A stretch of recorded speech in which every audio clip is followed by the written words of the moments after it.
2022년 10월 23일에는 중국의 과감한 개혁이 이루어졌던 날이었습니다. 바로 시진핑 3기 내각이 출범한 날이었죠. 이날은 중국의 경제, 외교, 군사 등 핵심 분야의 정책 담당자가 대거 교체되었는데요. 중국의 1인 독주체제가 확립된 만큼 기존 정책이 큰 틀에서 유지되고 시진핑 주석의 색채를 드러내는 정책이 한층 더 강화되었습니다. 쉽게 말해서 이때까지 준비했던 계획들을 하나하나 완수하고 수행할 사람들을 뽑은 것이었습니다. 이날 공개된 주요 지도부 명단에는 앞으로 5년 동안 각 분야에서 중국을 이끌 지도자들의 이름이 담겨져 있었죠. 외교, 경제, 군사 라인들이 전부 다 강경파 라인으로 교체된 것이었습니다. 경제 분야에서는 허리판 국가발전 개혁이 주임이 경제 총괄을 담당하게 되었는데요. 전형적인 경제 엘리트로 국유 기업을 중심으로 한 경제 발전과 분배를 중시하는 공동 부유를 추진하고 있는 사람입니다. 그리고 외교 라인도 왕이 국무원 외교부장이 총괄을 맡으면서 더더욱 강경적인 중국의 외교를 만나볼 수 있었습니다. 여기서 재밌는 점은 중국의 외교가 단순히 강경한 것이 아니라 영악해졌다는 것인데요. 호술하겠지만 중국의 외교가 상당히 영리해져 미국의 패권을 점점 조여오고 있었습니다. 또 군사 라인도 상당히 많이 바뀐 모습이었습니다. 대만과 동중국해를 총괄하는 지역을 담당하는 허웨이둥 인민해방군 동부전구 사령관이 군사 총괄을 맡게 되었는데요. 허웨이둥 인민해방군 동부전구 사령관은 대만 사정에 정통하고 상륙전의 대가라는 별명이 있을 정도로 상륙전을 잘 구사하는 사람이었습니다. 또한 중국 내 군사개혁이 활발히 이루어지고 있고 중국 정보기관인 국가안전부의 천안칭 부장도 중앙정치국원이 되면서 정보국의 비중도 상당히 높아진 상황이죠. 이들의 목표는 단 한 가지였습니다. 미국으로부터 패권을 뺏어오는 것이었죠.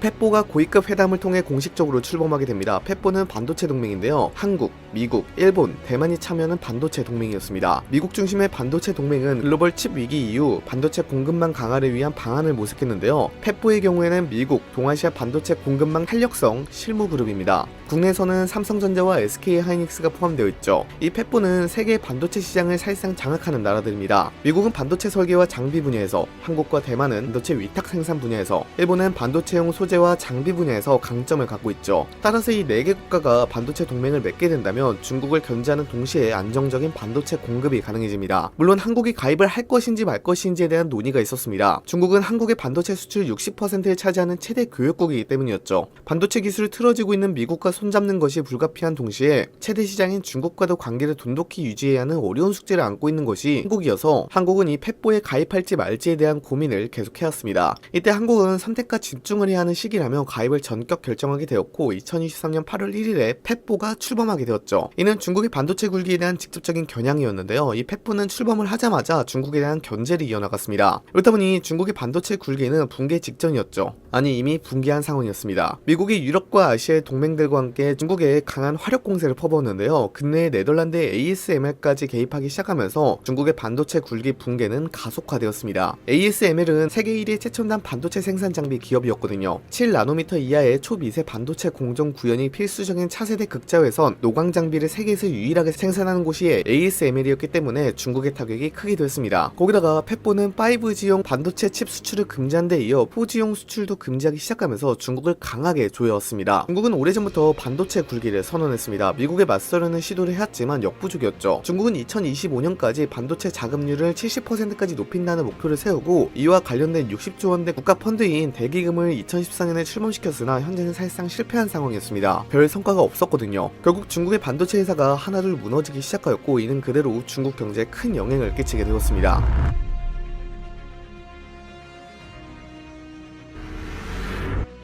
이곳은 아프리카의 어느 내전 중인 나라나 전쟁 중인 나라가 아닙니다. 중국 베이징입니다. 중국의 경제가 반도체로 인해서 크게 흔들리자 중국 내에서는 크게 시위가 연이어 터졌습니다. 물론 중국 정부의 비효율적인 투자나 부패가 문제가 있었겠지만 가장 큰 원인은 대중국 반도체 포위망이었죠. 문제는 이런 시위의 화살이 중국 정부를 향하는 게 아니었다는 것이었습니다. 중국 정부는 천안문 사태 이후 오랫동안 중화 사상을 학교에서 가르치곤 했습니다. 중국을 세계의 중심지라 왜곡된 역사를 주입시켰죠. 물론 중국 역사 자체가 동아시아에 큰 영향을 준 것은 분명했지만 이것이 패권주의로 이어진 것입니다. 맹목적인 애국주의 교육과 중국 공산당의 우월성에 대한 세뇌 수준의 정신운동은 결국 중국 공산당의 큰 지지 세력으로 이어지게 되었죠. 이들은 중국 정부를 향해 시위를 하는 것이 아닌 서방 국가, 특히 한국, 일본, 대만에 대한 시위를 전개했습니다. 이로 인하여 중국 내에서는 한국인이나 일본인, 대만인들이 집단 린치를 당하는 경우도 있었고요. 공장이 불타거나 해당 국가들의 차량이 파괴되는 일들이 중국 전역에서 벌어지게 되었습니다. 중국 공산당은 이러한 민심을 교묘히 이용하였는데요. 중국 정부는 이러한 민심들의 요구를 명분 삼아 더 폭넓게 외교를 펼쳐나가게 됩니다. 즉 자신의 편을 만들기 위한 작업을 이어나갔죠.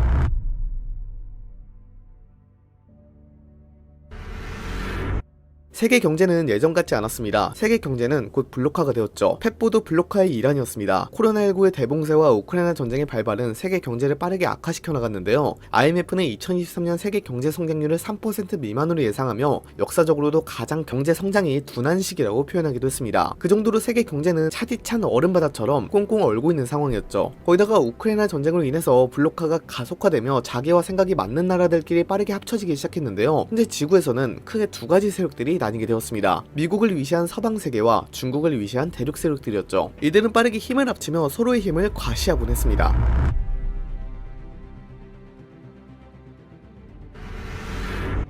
중국은 중동과 동남아시아 지역에서 영향력을 확대하기 시작했습니다. 당장 중동 정세는 급격히 안정을 찾은 상황인데요. 이란과 사우디아라비아가 서로 으르렁거리며 싸우고 있을 때 미국이 여기에 중재를 하며 화해에 성공했기 때문이었습니다. 중동 질서를 좌우하는 지역 내 두 강국이 일단 손을 잡자고 선언을 해버리니 미국으로서는 중동에서의 영향력이 감소하게 되었고 중국의 영향력은 커지게 된 상황이 발생하게 되었죠. 거기다가 중국은 달러 패권에 대해 직접적으로 겨냥하기 시작했는데요. 국제 질서에서 미국의 패권은 군사력과 달러로 지탱하게 됩니다. 달러는 국제 교역에서 지불 수단이고 각국 외환 보유고의 주축이죠. 달러가 없는 국가는 현재 국제 경제 질서에서 아무것도 할 수 없는 상황입니다. 그런데 그 달러 패권을 공격하기 시작했는데요. 사우디아라비아는 2022년 3월 석유 대금의 위안화 결제를 중국과 활발히 논의하기 시작하였고 중국 해양석유총공사가 상하이 천연가스 거래소에서 아랍에미리트 연합에 액화 천연가스 6만 5천 톤 매입을 위안화로 결제하며 더 구체화되었습니다. 사우디아라비아가 먼저 선봉에 서면서 탈달러 움직임을 내기 시작한 것이었죠. 이러다 보니 미국의 패권에 균열이 가기 시작했습니다. 미국은 1974년 오일 쇼크를 주도했던 아랍 산여국의 맹주 사우디아라비아와 페트로달러 체제를 확립했습니다. 이로 인해 달러 패권을 굳힐 수 있었는데요. 석유 거래를 달러로만 결제하고 사우디아라비아는 석유로 얻은 달러를 미국 국채에 투자하는 한편 미국 무기를 구매한다는 합의였습니다. 미국은 사우디아라비아의 확고한 안보 공약을 제공하기로 했죠. 여기서 미국은 크게 성장을 하였는데 이제 반대로 사우디아라비아가 중국에 달라붙게 되니 미국은 난감한 처지에 놓이게 된 것이었습니다. 사실상 중동이 대륙 세력에게 넘어간 것이나 다름이 없는 상황이었죠. 거기다가 이란과 사우디아라비아가 예멘 내전을 끝내자고 합의를 보고 실제로 예멘 내전이 끝이 나게 되면서 중동은 평화가 찾아오게 됩니다. 중동이 확실하게 중국의 편이 된 순간이었죠. 이스라엘을 제어하고 말입니다.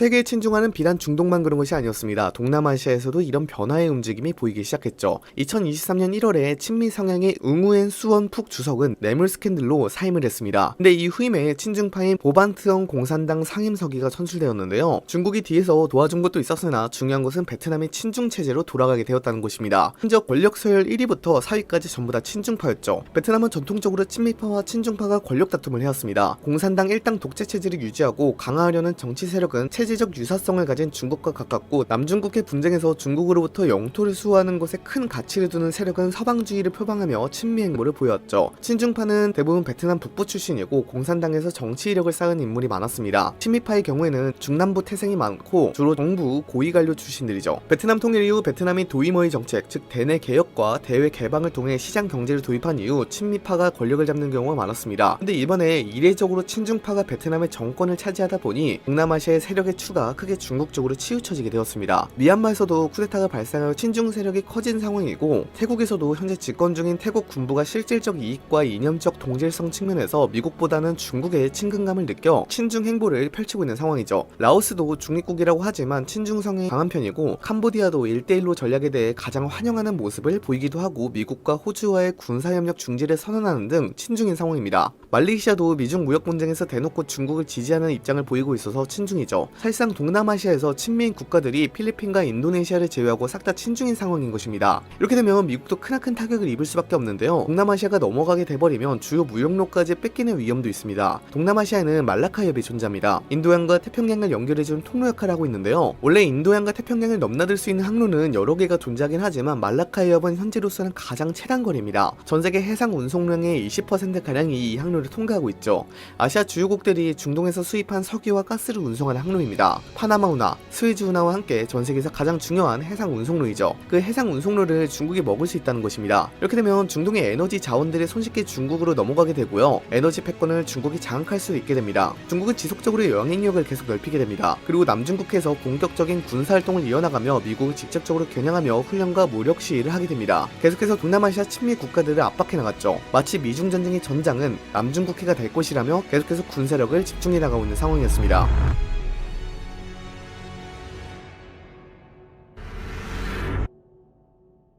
중국은 동남아시아, 중동을 제외하고도 아프리카에서도 영향력을 계속 키워나갔고 러시아와도 손을 잡게 됩니다. 우크라이나 전쟁에서 푸틴 러시아 대통령의 실책으로 인해서 러시아는 크나큰 손실을 보았습니다. 경제적인 피해는 물론이고요. 인적 자원도 싹 다 날려버린 상황이어서 러시아는 사실상 반파 상태가 되었습니다. 이런 상황에서 중국은 러시아에 손을 내밀게 되는데요. 중국과 러시아, 이란은 러시아에서 모여 서로 협력을 하기로 협의를 보게 됩니다. 이 세 개 국가는 모두 현재 미국에 의해 경제 제재를 받거나 각종 규제와 수출 통제 등의 조치를 받고 있다는 특징이 있죠. 이들은 미국의 경제 제재와 통제에 대응해 경제 협력과 연대를 강화하기로 합의를 보게 됩니다. 이는 매우 큰 문제였는데요. 미국 내에서는 이들이 새로운 추축국이라며 강력히 비난하기로 했습니다. 이들은 안보 협력도 강화하며 미국에 대항하기 시작했죠. 이렇다 보니 엄청난 시너지 효과가 발생하게 됩니다. 사실상 에너지 패권을 이 대륙 세력들이 좌지우지하게 된 겁니다. 중국에서도 자원과 에너지가 많이 나긴 하지만 러시아와 이란에서는 에너지가 어마어마하게 나옵니다. 이들은 어떻게 하느냐에 따라 에너지 가격이 크게 요동치죠. 그런데 이들이 손을 잡고 미국이 겨냥하겠다고 나섰으니 미국은 이러지도 저러지를 못하는 상황에 처하게 된 것입니다. 또 중국의 자본과 러시아, 이란의 에너지, 이들의 기술과 군사 협력은 충분히 미국에게 위협이 될 만한 존재들이었습니다. 이들은 지속적으로 중국 중심으로 뭉치면서 군사 협력 강화를 이어나가기 시작했죠. 심지어 중국이 은밀하게 러시아를 지원해주면서 우크라이나 전쟁이 장기화되도록 하고 있었고요. 유럽이 중국에 신경 쓰지 못하게 하도록 하는 전략이었습니다. 그리고 중앙아시아 국가들도 중국을 중심으로 힘을 합치기 시작했습니다. 중앙아시아 국가들은 원래 전통적으로 친러적인 성향이 강했지만 러시아가 우크라이나 전쟁으로 큰 타격을 보자 이들을 중국으로 선회를 하기 시작한 것이었습니다. 어찌됐건 중국과 러시아가 같은 마음을 가지고 있었기 때문에 큰 문제는 없었습니다. 이들은 전부 다 상하이 협력기구를 중심으로 힘을 합치게 되었죠. 물론 인도에 문제가 있었지만 인도는 현재 상황을 지켜보기만 하고 있었습니다.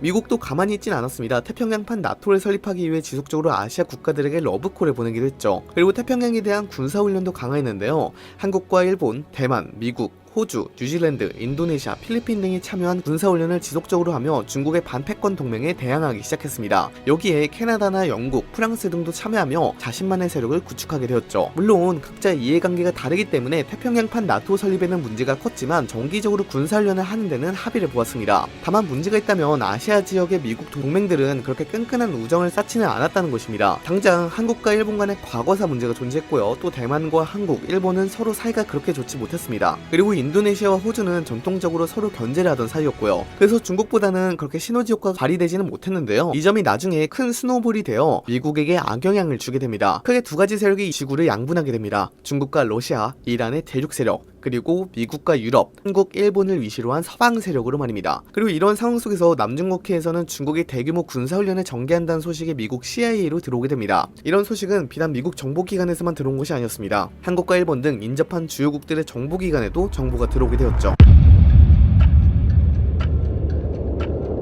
긴장스러운 분위기가 남중국해에서 퍼지게 되었습니다. 미국의 정보기관에서만 이러한 정보가 들어온 것이 아니라 다른 나라의 정보기관에서도 이러한 정보가 들어왔으니까요. 이렇다 보니까 모든 정보기관의 정보망들이 남중국해로 퍼지게 되었습니다. 예상대로 중국은 남중국해 일대에서 대규모 군사훈련을 전개하게 되는데요. 자신의 위세라도 뽐내보려고 한 것인지 베트남의 배타적 경제 수역에도 일부 침투하기도 하였고 둥펑17 미사일에 대한 훈련도 전개를 한 모습이었습니다. 이는 중국 역사상 진행된 군사훈련 중 가장 긴 기간 동안 이어진 훈련이었고 가장 대규모의 군사훈련이었죠. 이 과정에서는 소규모 상륙훈련도 전개를 하기도 하였는데요. 일각에서는 남중국해에 지은 인공섬을 전투 임무에서 어떻게 활용하는지 보여준다고 분석했습니다. 중국군은 이러한 훈련을 제1열도선 내, 즉 오키나와에서 말라카에 와버리는 대중방어선 내 목표물을 겨냥해 어떻게 미사일 공격을 하고 적 해군의 접근을 거부하는지 보여줄 수 있었던 훈련이었습니다. 이번 훈련을 두고 대만 유사시 미군 증원 전력을 남중국해와 태평양에서 차단하기 위한 연습의 의미가 있다는 분석도 나오게 되었죠.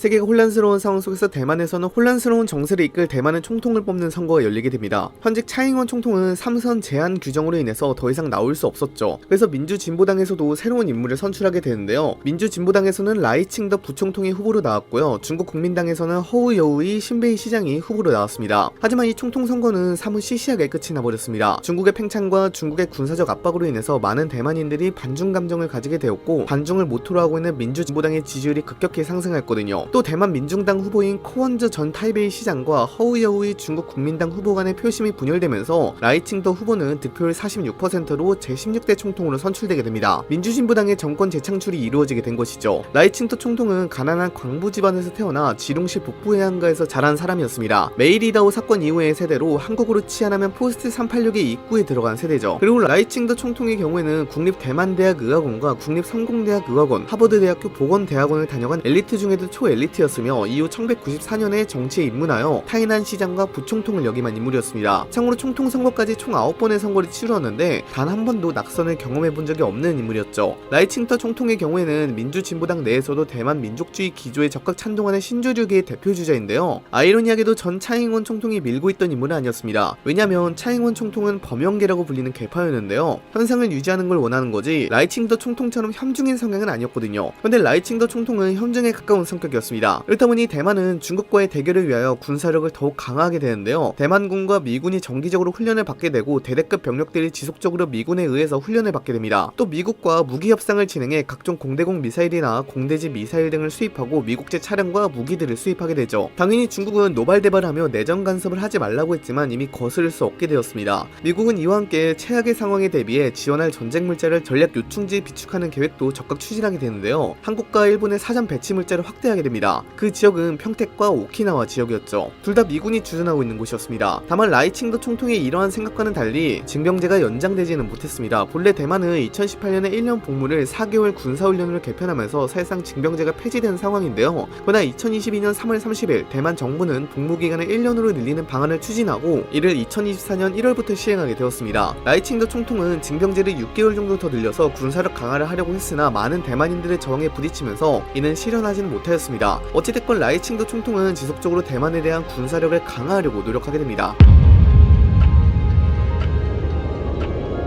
한편 중국의 경제는 엉망 그 자체였습니다. 코로나19가 좀 잠잠해지고 우크라이나 전쟁으로 인한 피해가 어느 정도 회복이 되다 보니까 전 세계 경제는 어느 정도 활성화되기 시작했는데요. 그렇다 보니까 오히려 중국 경제가 서방 세계에 의해 압박을 받게 된 것입니다. 이렇다 보니 중국은 에너지를 자신의 손안에 들게 했는데요. 중국은 코로나19 이후로 러시아, 중동, 동남아시아, 중남미 지역에 대한 영향력 확대를 하기 위해 노력했습니다. 이러한 이유가 전부 다 에너지 패권을 손에 넣으려고 한 것이었죠. 수력 의존도가 높은 중남미를 제외하고 대체로 모든 지역은 화석연료 에너지 비중이 80%를 상회하고 있습니다. 그러니 에너지 패권을 얻게 되면 적들에 대한 압박을 가할 수 있게 되는데요. 중동과 러시아 지역은 에너지가 많이 나오는 지역이기도 합니다. 이 지역에서 어떻게 에너지를 관리하냐에 따라 에너지 가격이 천정부지로 치솟기도 하고 바닥을 모를 정도로 떨어질 수도 있죠. 이런 지역에 대한 영향력을 확보하는 이유는 에너지 패권을 잡음과 동시에 안정적인 에너지 수급을 하기 위해서 그런 것입니다. 하지만 중국 정부의 이러한 노력에도 불구하고 중국 경제가 많이 힘든 상황이었는데요. 그렇다 보니 곳곳에서 기업들이 부도가 나고 일각에서는 중국의 버블 경제가 무너질 것이다 라는 전망이 나오기 시작했습니다. 중국 경제가 힘들어지기 시작하다 보니까 실업자들이 양산되었는데요. 그런데 이 실업자들은 대뜸 중화 사상을 중심으로 뭉치기 시작하더니 이 문제가 서방 세계, 더 정확히는 미국에 있다며 반미 감정을 나타내기 시작합니다. 중국 곳곳에서는 시위가 연달아 이어지더니 일부 미국인들을 집단 린치하거나 미국 기업을 공격하는 경우도 발생했죠. 이러한 모습은 한국에 사드를 배치했을 때도 일부 관측이 되었는데요. 미국의 자산이나 미국인에 대해 직접적으로 공격한 것은 이번이 처음이었습니다. 미국 정부도 중국에게 상식적인 수습을 하길 바란다고 했지만 미국이 원하는 방향대로 흘러가진 않았죠. 그리고 이러한 중국인들의 민의는 그대로 중국 공산당의 정책에 반영이 되었는데요. 그렇다 보니 무너진 중국 기업들을 중국 정부가 사서 국영화를 하는 경우도 있었고요. 중국의 외교가 더 팽창주의적인 행보를 보이게 되었습니다.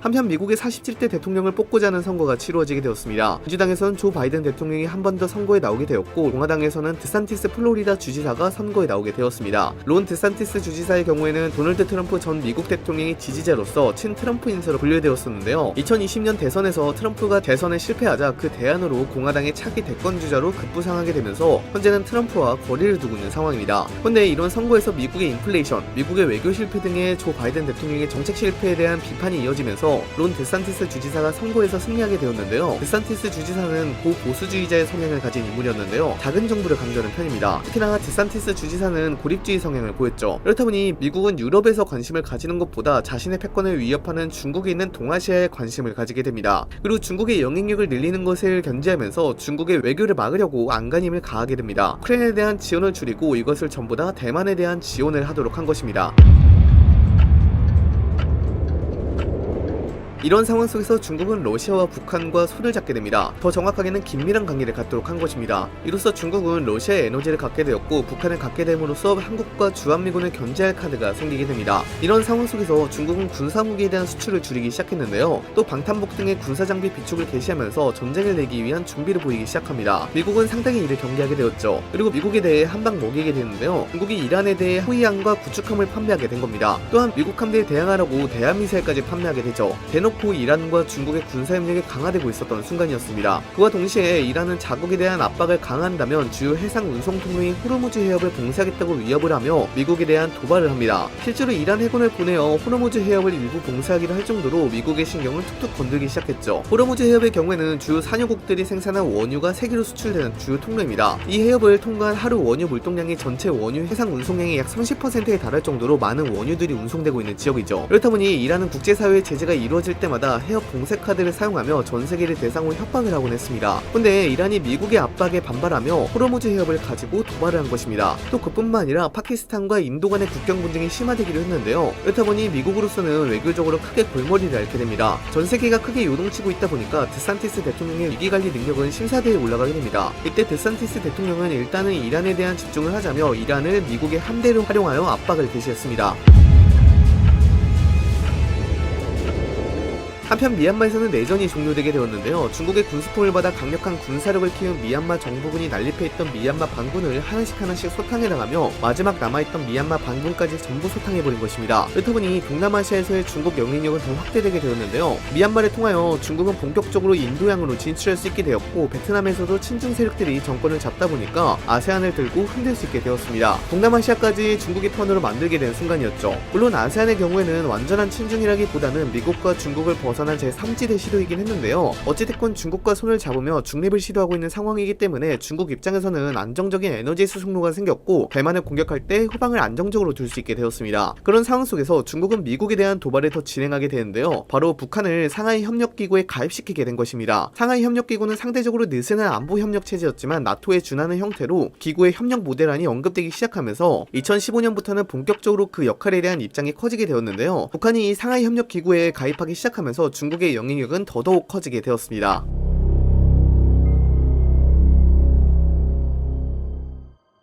전세계가 크게 요동치다 보니까 방산업체의 주식은 상승하고 안전자산인 금값은 지속적으로 상승했습니다. 마치 조만간 전쟁이 터질 것이라는 예측이라도 있는 것처럼 전세계가 전쟁의 공포에 휩싸이게 되었죠. 그런 상황 속에서 라이칭더 대만 총통은 불륜 스캔들이 발생하게 되는데요. 불륜 스캔들로 인해서 라이칭더 대만 총통에 대한 지지율이 크게 줄어들게 되었고 라이칭더 대만 총통에 대한 자질도 의심을 받게 되었습니다. 라이칭더 총통의 최대 위기였죠. 그런 상황 속에서 이 불륜녀가 중국의 간첩이었다는 카더라 통신도 있어서 대만은 더더욱 뒤집어지게 되었습니다. 더욱더 국론은 분열하게 되었죠. 대만 국민당의 지지율이 크게 올라가는 순간이었습니다. 그런 상황 속에서 중국은 더욱더 대만에 대한 정보를 얻게 되었는데요. 중국은 대만에 대한 정보를 간첩을 통해 지속적으로 얻게 되었습니다. 주요 장교진들과 유력 정치인들에 대한 포섭도 완료한 상태였죠. 이들은 매우 민감한 국가 기밀 정보를 유출했는데요. 대만의 국력이 점차 약해지고 있었던 상황이었습니다.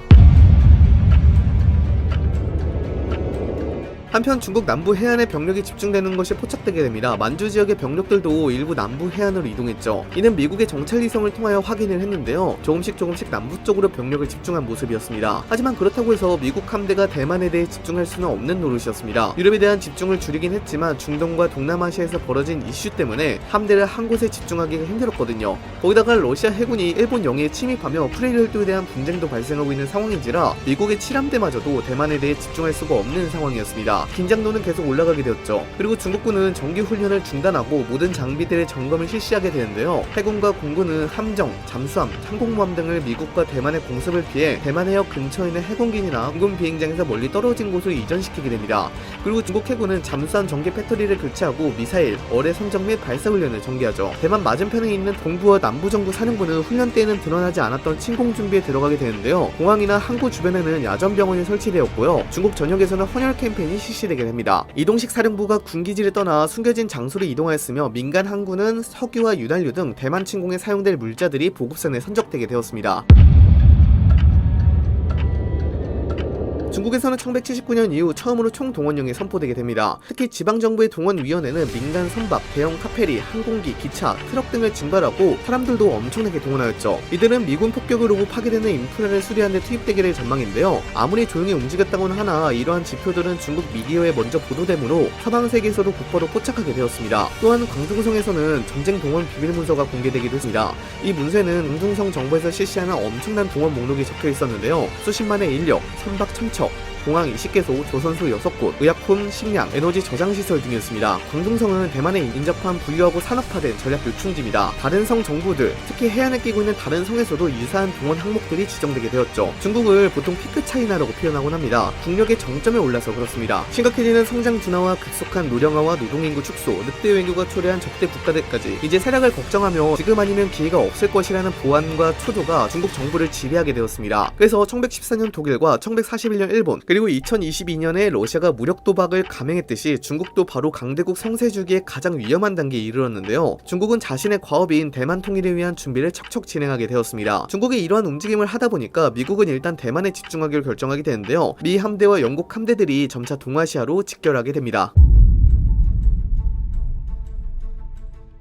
동북아시아가 긴장된 상황 속에서 속속 미국과 영국의 함대가 동아시아로 직결하게 됩니다. 대만 상황을 주시하고 만약에 대만에서 전쟁이 발생한다면 즉각적으로 개입하기 위함이었죠. 그런데 그런 위기가 고조되고 있었을 때 북한이 도발을 감행하는데요. 북한은 수도권을 향해 여러 개의 무인기를 보내게 됩니다. 2022년 12월 때의 무인기 도발과 비슷하게 말이죠. 북한은 군사 분계선을 넘어서 김포, 파주를 포함한 기도 일대와 강화도 인근에서 동시다발적으로 무인기를 보내게 되었습니다. 그렇다 보니까 국군에선 난리가 납니다. 2022년 이후로 진행된 대한민국 영공 침입 사건이었으니까요. 하지만 여기서 국군의 미흡한 대처가 보이기 시작했습니다. 이러한 무인기들은 군사 분계선 부근에서 미리 발견하고 격추시켜야 했는데 그것이 뚫리고 서울 직전까지 가게 된 것입니다. 국군에서는 부랴부랴 공습 경보를 울리고 전투기와 방공 장비를 활용해 무인기를 격추하게 되는데요. 이 과정에서도 매우 미흡한 대처를 보여주어 실망을 안겨주었습니다. AH-1 코브라 헬기가 기관포 사격을 했으나 격추를 실패했고 또 방공 장비를 활용하여 격추를 시도했는데 2번 정도 격추를 실패했으니까요. 그렇다 보니까 국군은 많은 질타를 받았는데요. 이때 한국은 보복으로 정찰 자산들을 북한 영공까지 투입해 북한군의 군사시설들을 정찰하게 됩니다. 근데 이게 문제가 됩니다. 북한군이 무인기를 격추하겠다고 공격을 시도했는데요. 이때 북한은 보복을 한답시고 철원 지역에 있는 국군 지피에 대한 공격을 감행하게 된 것입니다. 지피에서 한국과 북한 간의 교전이 시작된 것이었죠. 이때 북한은 대전차기까지 끌고 와 한국 지피를 공격하였고 이로 인해 국군의 전사자도 발생하게 됩니다. 또 북한은 고사포를 3발 정도 연천 지역에 포격하여 이 지역에서 위기가 고조되게 됩니다. 북한의 이러한 도발로 인해서 국군 5명이 전사하고 17명이 부상을 입게 되었죠. 그래서 보니 국군도 이에 대응으로 북한 지피를 그야말로 묵사발로 내버렸고 K9 자주포 등 각종 화력 자산을 활용해 북한군을 공격하게 이릅니다. 대만에서 터져야 할 전쟁 위기가 한반도에서 터지게 된 것입니다. 이렇더니 모든 시선은 대만이 아닌 한반도로 향하게 되었고요. 동북아시아로 파견이 된 미국 함대와 영국 함대들도 모두 부산항으로 입항하게 됩니다. 엎친 데 덮친 격으로 미 함대와 영국 함대가 입항을 하다 보니까 북한은 잠수함들을 모두 자망시키게 했는데요. 이 모습이 정찰 자산으로 확인이 되자 북한의 잠수함을 찾겠다고 모든 정부 자사들이 총동원되게 되었습니다. 한반도의 위기 상황은 더욱더 고조되었습니다. 북한은 당장 전쟁이라도 일으킬 것처럼 한국에 대한 강경한 보복을 외쳤거든요. 후에 알려진 사실이지만 이때 도발로 인해서 북한군은 사상자만 30명이 넘었다고 합니다. 그리고 이때 북한은 상당히 자원이나 식량이 모자랐는데 중국의 사주를 받고 각종 석유와 군사정보, 기술, 식량 등을 받는 대신 이러한 도발을 일으켰다고 합니다. 북한은 이러한 상황을 계속 유지하게 됩니다. 무인기를 수시로 강화도 방향으로 보내 국군을 긴장시켰죠. 또 NLL에서도 중국 불법 방어선을 잡겠다며 북한 경비정들이 NLL을 침범한 사례도 여러 도 있었고요. 그렇다 보니 한반도의 긴장 상황은 올라가게 되었고 국군의 모든 장병은 출타가 금지되었습니다. 뉴스에서는 연일 북한과의 대결을 보도하고 있었죠. 그리고 그때 중국군 전투기 12대와 러시아군 폭격기 3대가 동해를 거쳐 대한해협을 거친 뒤 중국으로 도착하는 도발을 감행했습니다. 한국의 영공을 침범한 것은 아니지만 방공식별 구역을 침범하였던 것이었습니다. 여기에는 일본의 방공식별 구역도 침범을 하게 되었는데 한국과 일본이 동시에 긴장 상태를 만드는 요인이 됩니다. 이 와중에 일본은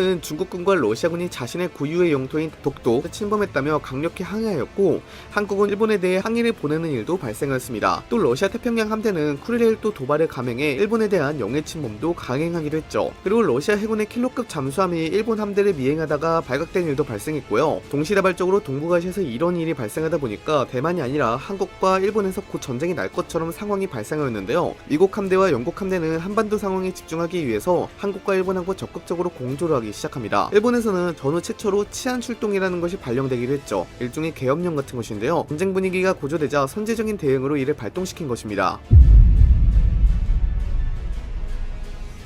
이제 대만보다 한반도와 일본의 상황이 더 중요해졌습니다. 세계인들의 시선은 모두 그쪽으로 향했죠. 곧 전쟁이 터질 것처럼 움직이고 있었으니까요. 대만 내는 지속적으로 분열의 움직임이 이어지고 있었습니다. 라이칭더 총통의 불륜 스캔들과 대만 내 간첩 사건들, 또 국민당과 민진당 간의 중국 이슈에 대한 갈등 격화까지 대만의 정치계는 하나로 합쳐지지 못하고 있었습니다. 이렇다 보니 국민들은 하나로 통일되지 못하고 이리저리 정쟁이 휘둘리게 되었는데요. 이런 상황 속에서 중국의 여론전은 빠르게 대만 내로 스며들게 되었습니다. 지속적으로 대만 내의 분쟁에 기름을 붓고 있었던 것이었죠. 이런 상황 속에서 중국은 대만에 대한 침공을 척척 준비하게 됩니다. 이미 모든 준비가 완료된 상태였죠.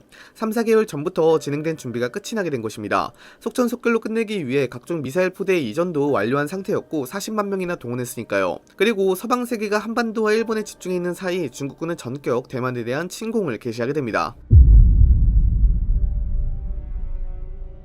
야심한 새벽입니다. 진먼섬은 서해 5도처럼 타이완섬과는 멀지만 대륙과는 아주 가까운 지역입니다. 대륙의 샤먼시와는 불과 10km밖에 되지 않죠. 중국군이 대만을 공격하려면 이 섬을 제일 먼저 공격하려 했는데요. 중국은 각종 로켓과 미사일을 활용해 진먼에 대한 기습 공격을 감행하게 됩니다. 선전포고는 없었습니다. 중국의 반란이 난 지방을 진압하겠다는 명분으로 공격을 했으니까요. 진먼에서는 각종 로켓과 미사일들이 대만 내 간첩들이 보내준 기밀 정보를 바탕으로 곳곳의 주요 시설들을 타격시켰습니다. 한순간에 진먼은 전쟁터가 되었죠. 대만군은 부랴부랴 대응을 하려고 했지만 너무 순식간에 중국군이 상륙을 하는 바람에 진먼에서는 치열한 전투가 벌어지게 되었습니다. 하지만 무게의 질과 양, 화력에서 다 차이가 발생했습니다. 진먼 방위사령부에는 대만군이 3,000명밖에 없었으니까요. 또한 중국군 특수부대가 투입되어 진먼 공항이나 항구 같은 주요 시설도 차지하게 되었죠. 진먼에서 치열한 전투가 발생했지만 2만 명의 대병력이 동시에 진먼에 투입되다 보니까 진먼에 있던 대만군들은 방어를 하지 못하고 무너지게 됩니다. 진먼섬이 함락된 곳이었죠. 그것도 단 12시간 만에 말입니다.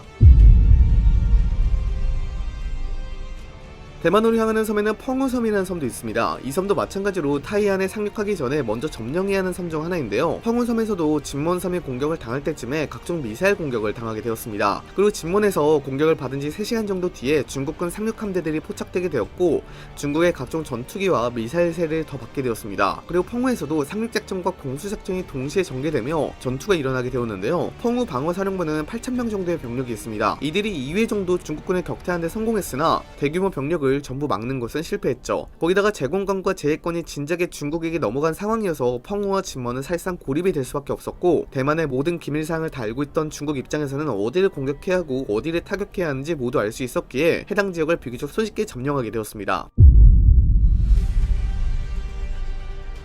단 이틀 만에 대만을 지키는 섬들인 펑우제도와 진먼섬이 함락되게 되었습니다. 그리고 진먼과 펑우제도를 공격받는 동시에 타이완 섬에서도 각종 미사일들이 대만 내로 날아들어왔는데 통신국이나 변전소, 에너지 비축시설 등 사회 주요 시설들에 대한 공격이 주를 이루었습니다. 타이완 내의 혼란을 가중시키기 위함이었죠. 대만에서는 틱톡 등으로 인하여 진먼과 펑우제도의 소식들이 실시간으로 전달되고 있었습니다. 그리고 중국은 지속적으로 여론전을 펼치면서 이 전쟁은 중국이 이길 수밖에 없다는 것을 전달하곤 했는데요. 대만의 결사항전 사기를 떨어뜨리기 위함이었습니다. 그리고 대만 내의 친중파들도 활기를 치면서 대만은 더욱더 혼란스러운 분위기를 연출했죠. 전화도 안되고 인터넷도 안되고 심지어 각종 전기들은 끊기고 있던 상황이었으며 곳곳에서는 중국군의 미사일 공격이 이어졌으니까요. 중국은 도시에 대한 대규모 미사일 공격보다는 주요 시설에 대한 미사일 공격만 전개했습니다. 충분히 자신이 있다는 뜻이었죠. 대만에서 전쟁이 나다 보니까 각국에서는 대만에 대한 자국민 소개령을 내리게 되었습니다. 한국도 포함이었죠. 외교 라인은 뜨겁게 불타올랐습니다. 자국민을 안전하게 탈출시킬 방법에 대해 고민하고 검토하기 시작했죠. 중국은 외국인을 대만을 절대 공격하지 않겠다고 선언을 한 상황이었고, 대만은 자신의 지방정부이니 자신에게 연락하라고 말했습니다. 유엔에서는 즉각 전쟁을 멈추고 대화를 시작하라고 호소했지만 받아들여지지 않았습니다. 한편 라이칭더 총통 관저에서는 수상한 움직임이 관측되곤 했죠. 중국은 단 이틀 만에 펑어제도와 진먼섬을 함락시키게 되었는데, 이때 중국군의 피해는 3,000명도 채 되지 않았습니다. 부상자들까지 모두 합쳐서 말이죠. 대규모 병력을 한순간에 상륙시켜서 함락시키는 방법이었습니다. 그리고 중국은 진먼과 펑을 함락시킨 뒤 전쟁 발발 3일 뒤에 상륙 함대를 활용해 대만에 대한 공격을 전개하게 되는데요. 대만의 해변 중 단 14곳만 상륙에 적합합니다. 이 지역은 모두 견고한 방어시설을 갖추고 있는 지역이죠. 대만군은 뿔뿔이 흩어져 있는 상황이었고, 혹여 어떤 한 곳을 상륙을 하게 되면 예비대를 보내 방어를 할 생각을 갖고 있었습니다. 근데 중국군은 상륙 지점 14곳에 전부 상륙을 해버리는 선택을 하게 됩니다. 수로는 4배 이상 중국군이 우위였고, 제해권과 제공권은 모두 장악한 상황이기 때문에 가능한 선택이었습니다. 그렇다 보니 대만은 방황을 하게 되는데, 기뢰와 침몰선 등의 장애물로 항구와 해변을 차단하긴 했지만 수로나 화력으로나 불리하다 보니까 상륙 지역을 전부 다 방어하기에는 어려움이 있었습니다. 그렇다 보니 진산과 자르탕 지역에서는 상륙을 방어하는 데 성공했지만, 북해안 지역과 서해안 지역에서 상륙을 방어하는 데 실패하여 중국군이 내륙으로 들어오게 됩니다. 대만도 계엄령을 선포하고 동원령을 선포했지만 중국군의 빠른 속도를 도저히 감내할 수 없었죠. 일부 지역에서는 무혈 입성하는 경우도 발생했으니까요. 총 5곳의 지역에서 상륙이 성공을 했는데 타이베이와 가오슝에서 가까운 지역들이었습니다. 그렇다 보니 대만군은 타이베이와 가오슝을 지키기 위해 후퇴할 수밖에 없었고, 이러한 선택은 곧 대만을 무너뜨리게 하게 합니다.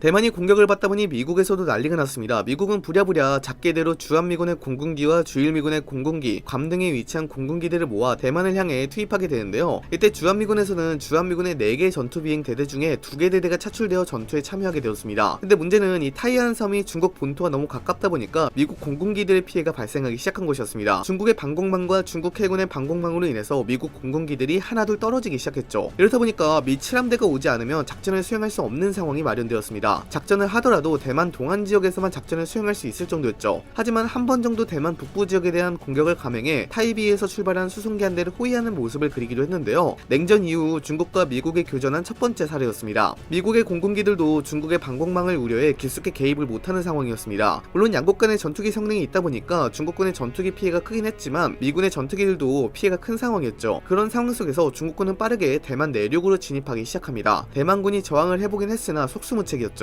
일부 대만군은 대규모로 항복하는 경우도 발생했습니다.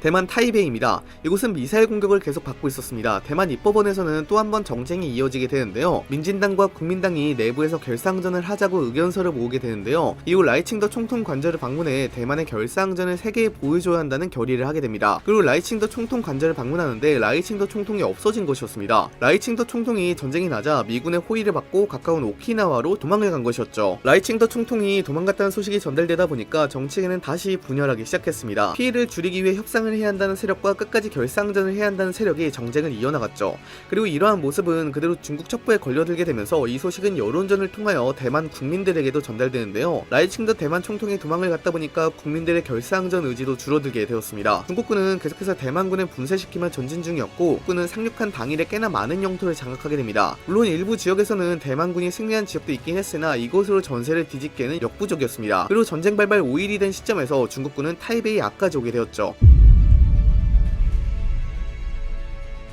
미국의 데산티스 대통령은 대만 문제에 적극 개입하겠다고 선언하게 됩니다. 그리고 미국 제7함대와 제4함대, 제5함대를 동북아시아로 파견하게 되죠. 한국과 일본은 이런 상황에서 군수품을 대만 내로 공급하기로 하였고, 호주, 필리핀, 뉴질랜드, 캐나다도 대만으로 군수품을 보내게 됩니다. 그리고 미 제7함대는 최대한 빠른 속도로 대만으로 향하게 됩니다. 미 7함대와 영국 함대는 부산에서 대만으로 이동하게 됩니다. 속도가 생명이었죠. 또한 주한미군과 주일미군, 괌 등에 있었던 미 공군들도 오키나와에 집중되게 됩니다. 일본 공군도 초계기와 조기경보기, 전투기 등을 오키나와에 배치하는 모습을 취하게 됩니다. 다 합쳐서 100여 기가 넘는 공군기들이 한데 모인 곳이었습니다. 이들은 F-16 전투기가 대부분이었고 F-35 전투기나 F-22 전투기도 종종 보였습니다. 하지만 이들이 대만에 바로 들어가 활약을 할 수는 없었는데요. 대만이 중국 본토와 너무 가깝고 이들만으로 중국 공군 전체를 상대하기에는 무리가 있었기 때문이었습니다. 그리고 생각보다 너무 빠르게 대만 상륙이 허용되면서 중국군은 각종 방공 무기를 대만 본토로 갖고 오고 있는 상황이었죠. 그렇게 대만 내에서의 활약을 제대로 할 수가 없는 상황이었습니다. 제공권은 진작에 중국군에게 넘어간 상황이었죠. 이렇다 보니까 제7함대가 필요했던 상황이었는데요. 문제는 이 함대가 게임처럼 바로바로 움직일 수 없다는 것이었습니다. 적어도 며칠은 소요되죠. 함선 한두 개만 먼저 보내면 되지 않겠느냐라고 말할 수 있겠지만 중국 본토에서 날라온 대한미사일에 맞으려고 생각하지 않는 이상은 이런 식으로 조금씩 보낼 수는 없는 노릇이었죠. 어찌됐건 이 대만 침공으로 인하여 미중전쟁으로 전쟁이 점차 커지고 있는 모습이었습니다. 다만 핵보유국끼리 일어난 전면전은 인류 역사상 처음이었기 때문에 양측 모두 조심스러운 분위기였습니다. 제한적인 전쟁이었죠.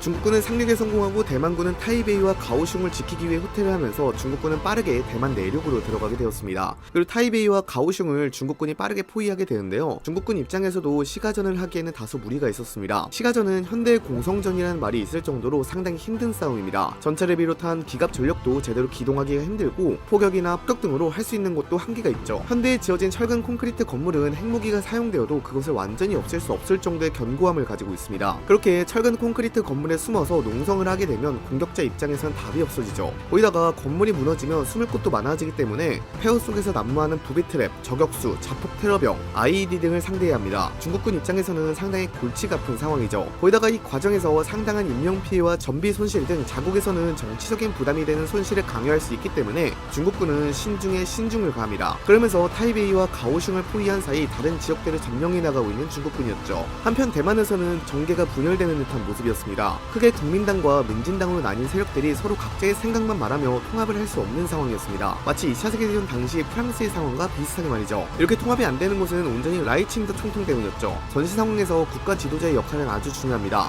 국가 지도자가 전쟁이 무섭다며 도망치게 될 경우 군의 사기가 떨어지는 것은 물론이고 국론이 분열될 가능성이 농후하죠. 우크라이나 전쟁 당시에 우크라이나군이 초기 러시아군의 침공을 막을 수 있었던 이유도 젤렌스키 우크라이나 대통령이 키이우에서 도망가지 않고 키이우에서 항전을 하여 성공했기 때문이었습니다. 그만큼 국가 지도자의 역할은 중요합니다. 전세를 역전시켜버릴 수도 있으니까요. 계속남아 국론을 통합하고 군의 사기를 끌어올리는 것이 중요하죠.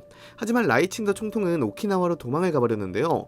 후에 알려진 사실이지만 대만이 빠르게 무너질 것을 염려해 라이칭더 총통을 살리고자 미국에서 먼저 제의를 했다고 합니다. 그래서 미 공군의 호위하에 라이칭더 총통이 오키나와로 안전하게 도망간 것이었고요. 근데 문제는 이 소식이 대만 전역에 알려지자 항복하는 대만군이 쏟아져 나오기 시작했고 정계는 분열되었으며 국민들의 결사항전 의지는 떨어지게 되었습니다. 이렇다 보니 중국군은 더 빠르게 대만을 점령할 수 있게 되었죠. 이때 대만의 세력은 크게 두 가지로 나뉘게 되는데요. 국민당과 민진당 화독파들이었습니다. 이들은 중국과 협상을 하자는 세력이었죠. 현재 피해를 최대한 줄이려면 중국과 협상을 해서 이 정도에 끝내야 한다는 것을 주장한 세력들이었습니다. 물론 끝까지 결사항전을 해야 한다는 세력들도 존재했습니다. 민진당 대독파들이었죠. 이들은 끝까지 결사항전하여 미국이 올 때까지 버텨야 한다고 주장했지만 이들의 의견은 받아들여지지 않았습니다. 왜냐하면 민진당 대독파들의 수장이 라이칭더 총통이었기 때문이었습니다. 그렇다 보니 대만의 정계는 협상을 하자는 의견으로 모아지게 되었죠. 대만 군부는 끝까지 싸우자는 의견이었지만 정계에서 이런 식으로 나와버리니까 대만의 국군이 다한 것이나 다름이 없었습니다. 한편 타이베이와 가오슝에서는 도시가 요새화되고 있었습니다. 중국군이 대도시를 공격하기에 앞서 포위를 하다 보니까 방어를 할 수 있는 시간이 마련된 것이었습니다. 이들은 빠르게 각종 장애물을 만들어 도시 곳곳에 설치하고 있었죠. 모래주머니를 준비하는 이들부터 집에서 뜯어온 가구를 활용해 만든 전차 장애물까지 그야말로 타이베이와 가오슝은 요새화가 되고 있었던 상황이었습니다. 허나 중국군의 속내는 다른 생각이었던 것 같습니다. 중국군은 타이베이와 가오슝을 포위시킨 뒤 빠르게 대만 중부 지역으로 치고 들어가게 되었는데요. 이 과정에서 중국군이 너무 빠르게 진격을 하다 보니까 나고하는 대만군이 차고 넘치기 시작했고 포위 섬멸되는 대만군들도 많았습니다. 너무 많이 대만군의 포로가 생기다 보니까 포로 대만군 관리도 안 될 지경에 이르렀죠. 또한 대만 해군의 경우에는 진작에 중국의 대한미사일에 맞아 무너진 상황이었고 대만 동해안 지역에서만 대만 해군이 활동할 수 있을 정도였습니다. 중국군이 빠르게 진격을 하다 보니까 대만군의 기강은 진작에 무너진 지 오래였죠. 과연 이들이 항전을 할 수 있을지 의구심이 드는 경우도 있었습니다. 그리고 중국군은 일부 지역에서 전쟁 범죄를 일으키는 경우도 있었는데요. 중국군이 빠르게 진격을 하다 보니까 대만인들이 중국군의 진격을 방해하고자 들고 일어선 것이었습니다. 도로 위에 밟고 진격하는 장갑차 위에 올라서 대만 국기를 흔드는 그런 모습이 나오곤 했죠. 그런데 중국군은 이들에게 집단 학살로 돌려주게 되었습니다. 중국군의 진격을 방해하는 세력들을 전부 다 죽여버린 것이었죠. 너무나도 끔찍한 전쟁이었습니다. 또 중국군이 당초 예상했던 것보다 너무 빠르게 진격을 하다 보니까 국제사회는 대만과 중국에게 72시간 휴전을 제의했는데요. 왜냐면 아직 탈출하지 못한 외국인들이 너무 많았기 때문이었습니다. 현재 대만에는 79만 7,122명의 외국인이 거주 중에 있습니다. 이 중에 가장 많은 것이 인도네시아와 베트남인데요. 각각 23만 633명과 22만 7,121명입니다. 한국의 경우에는 4,756명의 한국인이 대만에 거주하고 있죠. 외국인이 정말로 많은데 중국군의 빠른 진격으로 인해서 이들이 제대로 대피를 하지 못했던 것이었습니다. 그래서 국제사회는 72시간만이라도 외국인을 빼내오게 휴전을 제의했죠. 그런데 중국은 좀 다른 생각을 하고 있었습니다. 중국이 생각하기에 대만은 중국 땅이었죠. 근데 중국 땅에서 휴전을 하는 게 말이 되냐는 것이었습니다. 외국인에 대한 안전은 우리에게 맡기라면서 휴전을 하지 않고 외국인 탈출은 우리가 신경 써주겠다고 말을 해버립니다. 실제로 중국군의 도움을 받아서 탈출에 성공한 외국인들도 다수 있었죠. 하지만 수단이나 아프가니스탄의 사례처럼 항공기나 선박을 보내 외국인을 탈출시키기에는 무리가 있었습니다. 너무 전쟁이 광범위하게 일어나고 있어서 함부로 갔다가 격추나 격침의 위험성이 있었기 때문이었습니다. 각국은 발만 동동 구르고 있었던 상황이었죠. 다만 대만군의 활약도 있었는데요. 외국인 다수를 대도시에서 철수시켜 대만 이란현으로 철수시킨 것이었습니다. 추후에 국제사회로부터 인정을 받기 위한 노력이었죠. 여기에는 미군의 도움도 있었는데요. 미군이 실시간 위성 데이터를 대만군에게 전달해주고 대만에 주둔하고 있었던 120여 명 정도의 미군들이 외국인들을 호위하며 이란현으로 안전하게 철수시킨 것이었습니다. 다행스럽게도 중국군이 타이베이와 가오슝을 본격적으로 공격하기 전에 철수를 시킨 것이었죠. 다행이었습니다.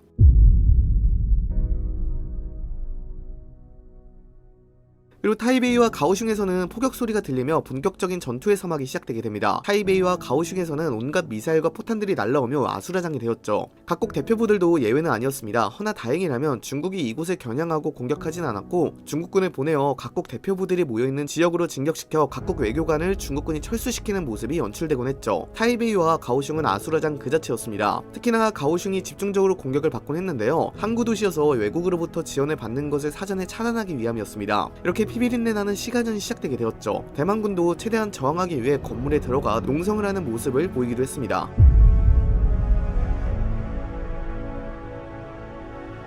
미국의 데산티스 대통령은 대만을 구하고 중국에 대한 전쟁을 하자고 요구했지만 정계에서는 반대의 움직임이 더 큰 모양이었습니다. 아직 데산티스 대통령이 집권 초기이기도 했고 심지어 여당인 공화당 내부에서도 반대의 움직임이 있어서 결단을 제대로 내리지 못하는 상황이었죠. 우유부단한 모습은 그대로 지지율 하락의 요인이 되었습니다. 사실 반대를 하는 이유는 간단했습니다. 여기서 더 확전을 하게 될 경우 핵전쟁이 발발하여 같이 공멸할 수 있다는 우려였습니다. 이때까지 핵보유국끼리 전면전을 한 사례가 없었기 때문이었죠. 또한 대만이 항전 의지가 없는데 어떻게 도와주냐고 반론하는 경우도 있었습니다. 하지만 데산티스 대통령을 포함해 전쟁을 해야겠다고 생각하는 세력들은 대만이 무너지게 되면 다음은 한국과 일본이고 그 너머 태평양을 위협할 수 있었기에 막아야 한다는 생각을 가지고 있었죠. 실제로 대만과 중국 사이의 대만 해협은 한국과 일본의 주요 무역로입니다. 근데 이곳을 전부 다 중국이 가지게 되면 사실상 한국과 일본의 경제권을 중국이 장악한 것과 마찬가지였기 때문에 대만이 무너지게 되면 이로 인해 생기는 나비 효과가 너무 많았습니다. 데산티스 대통령은 이것을 염려하여 대만에서 어떻게든 중국을 막아낼 생각을 하고 있었던 것이었고요. 데산티스 대통령은 미국 주지사협회를 통하여 정계의 여론을 전쟁을 하자라는 쪽으로 모으려고 했지만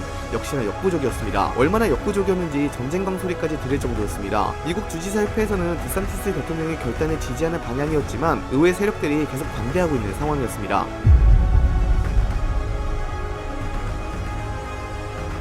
물론 미국이 보는 것과는 다르게 대만군이 아예 항전 의지가 없었던 것은 아니었습니다. 중국군 일부 분견대가 대만의 산맥을 따라서 동쪽으로 공격하고 있었을 때 산맥 지역에 매복하여 게릴라 공격을 이어나가고 보급로가 길어진 탓에 중국군 보급대를 공격하는 대만군도 있었으니까요. 타이베이와 가오슝에서도 대만군의 항전 의지는 강력했고요. 그저 미국의 결단만 있으면 되는 일이었습니다. 지속적으로 전투가 곳곳에서 이어지고 있었죠. 근데 여기서 문제가 생깁니다. 중국군이 본격적으로 중앙산맥의 동쪽에 있던 지역대를 공격하기 시작하면서 문제가 생깁니다. 대만군은 이란년의 외국인들을 직결시킨 상태였습니다. 그런데 중국군이 이렇게 밀고 들어오다 보니까 빨리 철수를 해야겠다고 판단을 해버린 것이었습니다. 외국 정부에서도 빨리 이들을 철수시키라고 대만을 압박하고 있었던 상황이었죠. 그래서 대만은 선박을 활용하여 오키나와로 외국인 철수를 개시하게 되는데요. 대만 해군 선박이나 대만 해순서에 선박에 탑승시켜 오키나와로 보내게 됩니다. 그리고 민간 선박대까지 총동원하여 대만 내에서 철수를 시키게 되죠. 이곳에 있는 외국인만 5만 명이 넘는 상황이었으니까요. 근데 여기서 문제가 생깁니다. 대만 해군 선박에 탑승시켜 오키나와로 보내게 되었는데 문제는 중국군 잠수함이 대함이 이것을 대만 해군의 작전으로 착각하고 공격을 해버리게 된 것이었습니다. 한순간에 대만 해군 선박은 침몰하게 되었죠. 이때 6개국의 사람들이 죽게 되었는데요. 한국, 일본, 미국, 베트남, 포르투갈, 인도네시아였습니다. 총 486명이 사망하게 되는 대참사가 발생하게 되었죠. 세계는 침울해졌습니다. 전쟁으로 인한 비극이었죠. 당연하게도 철수 작전은 곧 중단되게 되었고 외국인들의 탈출로는 사실상 끊기게 되었습니다. 무엇보다도 철수를 하고 있던 민간인을 공격하다 보니까 중국에 대한 여론도 심각하게 안 좋아지게 되었죠. 이 과정에서 미 해병대가 사망했다는 소식도 전달되게 되었습니다. 하지만 이 사건은 오히려 대만에게 도움이 되게 됩니다. 미국 여론이 뒤집히게 된 것이었습니다. 미국 여론은 크게 분노했습니다. 미 해병대가 사망하고 다수의 민간인이 죽은 사건이었으니까요. 물론 왜 제대로 탈출시키지 못했냐는 책임 소재의 목소리도 있었지만 중국을 향한 분노의 목소리가 더 컸습니다. 그렇다 보니 드산티스 대통령은 이 사건 이후로 정치권을 확 잡게 됩니다. 거의 모든 여론이 드산티스 대통령을 지지하고 중국과 전쟁을 감수해야 한다는 목소리를 바뀌게 되었으니까요. 그리고 드산티스 대통령은 턱을 쥐고 있었던 미국 의회에서 치욕의 날 연설을 하게 됩니다. 대만 수호를 위한 필요성을 알리기 위한 연설이었죠. Turning once again to the question of invasion, I would observe that there has never been a period in all these long centuries of which we boast when an absolute guarantee against invasion could have been given to our people. But I have myself full confidence that if all do their duty, if nothing is neglected, and the best arrangements are made as they are being made, we shall prove ourselves once more able to defend our island home, to ride out the storm of war, and to outlive the menace of tyranny, if necessary, for years, if necessary, alone. The British and the French Republic, linked together in their cause and in their need, will defend to the death their native soil, aiding each other like good comrades to the utmost of their strength. We shall not flag or fail. We shall go on to the end. We shall defend our island, whatever the cost may be. Steps forth to the rescue and the liberation of the old.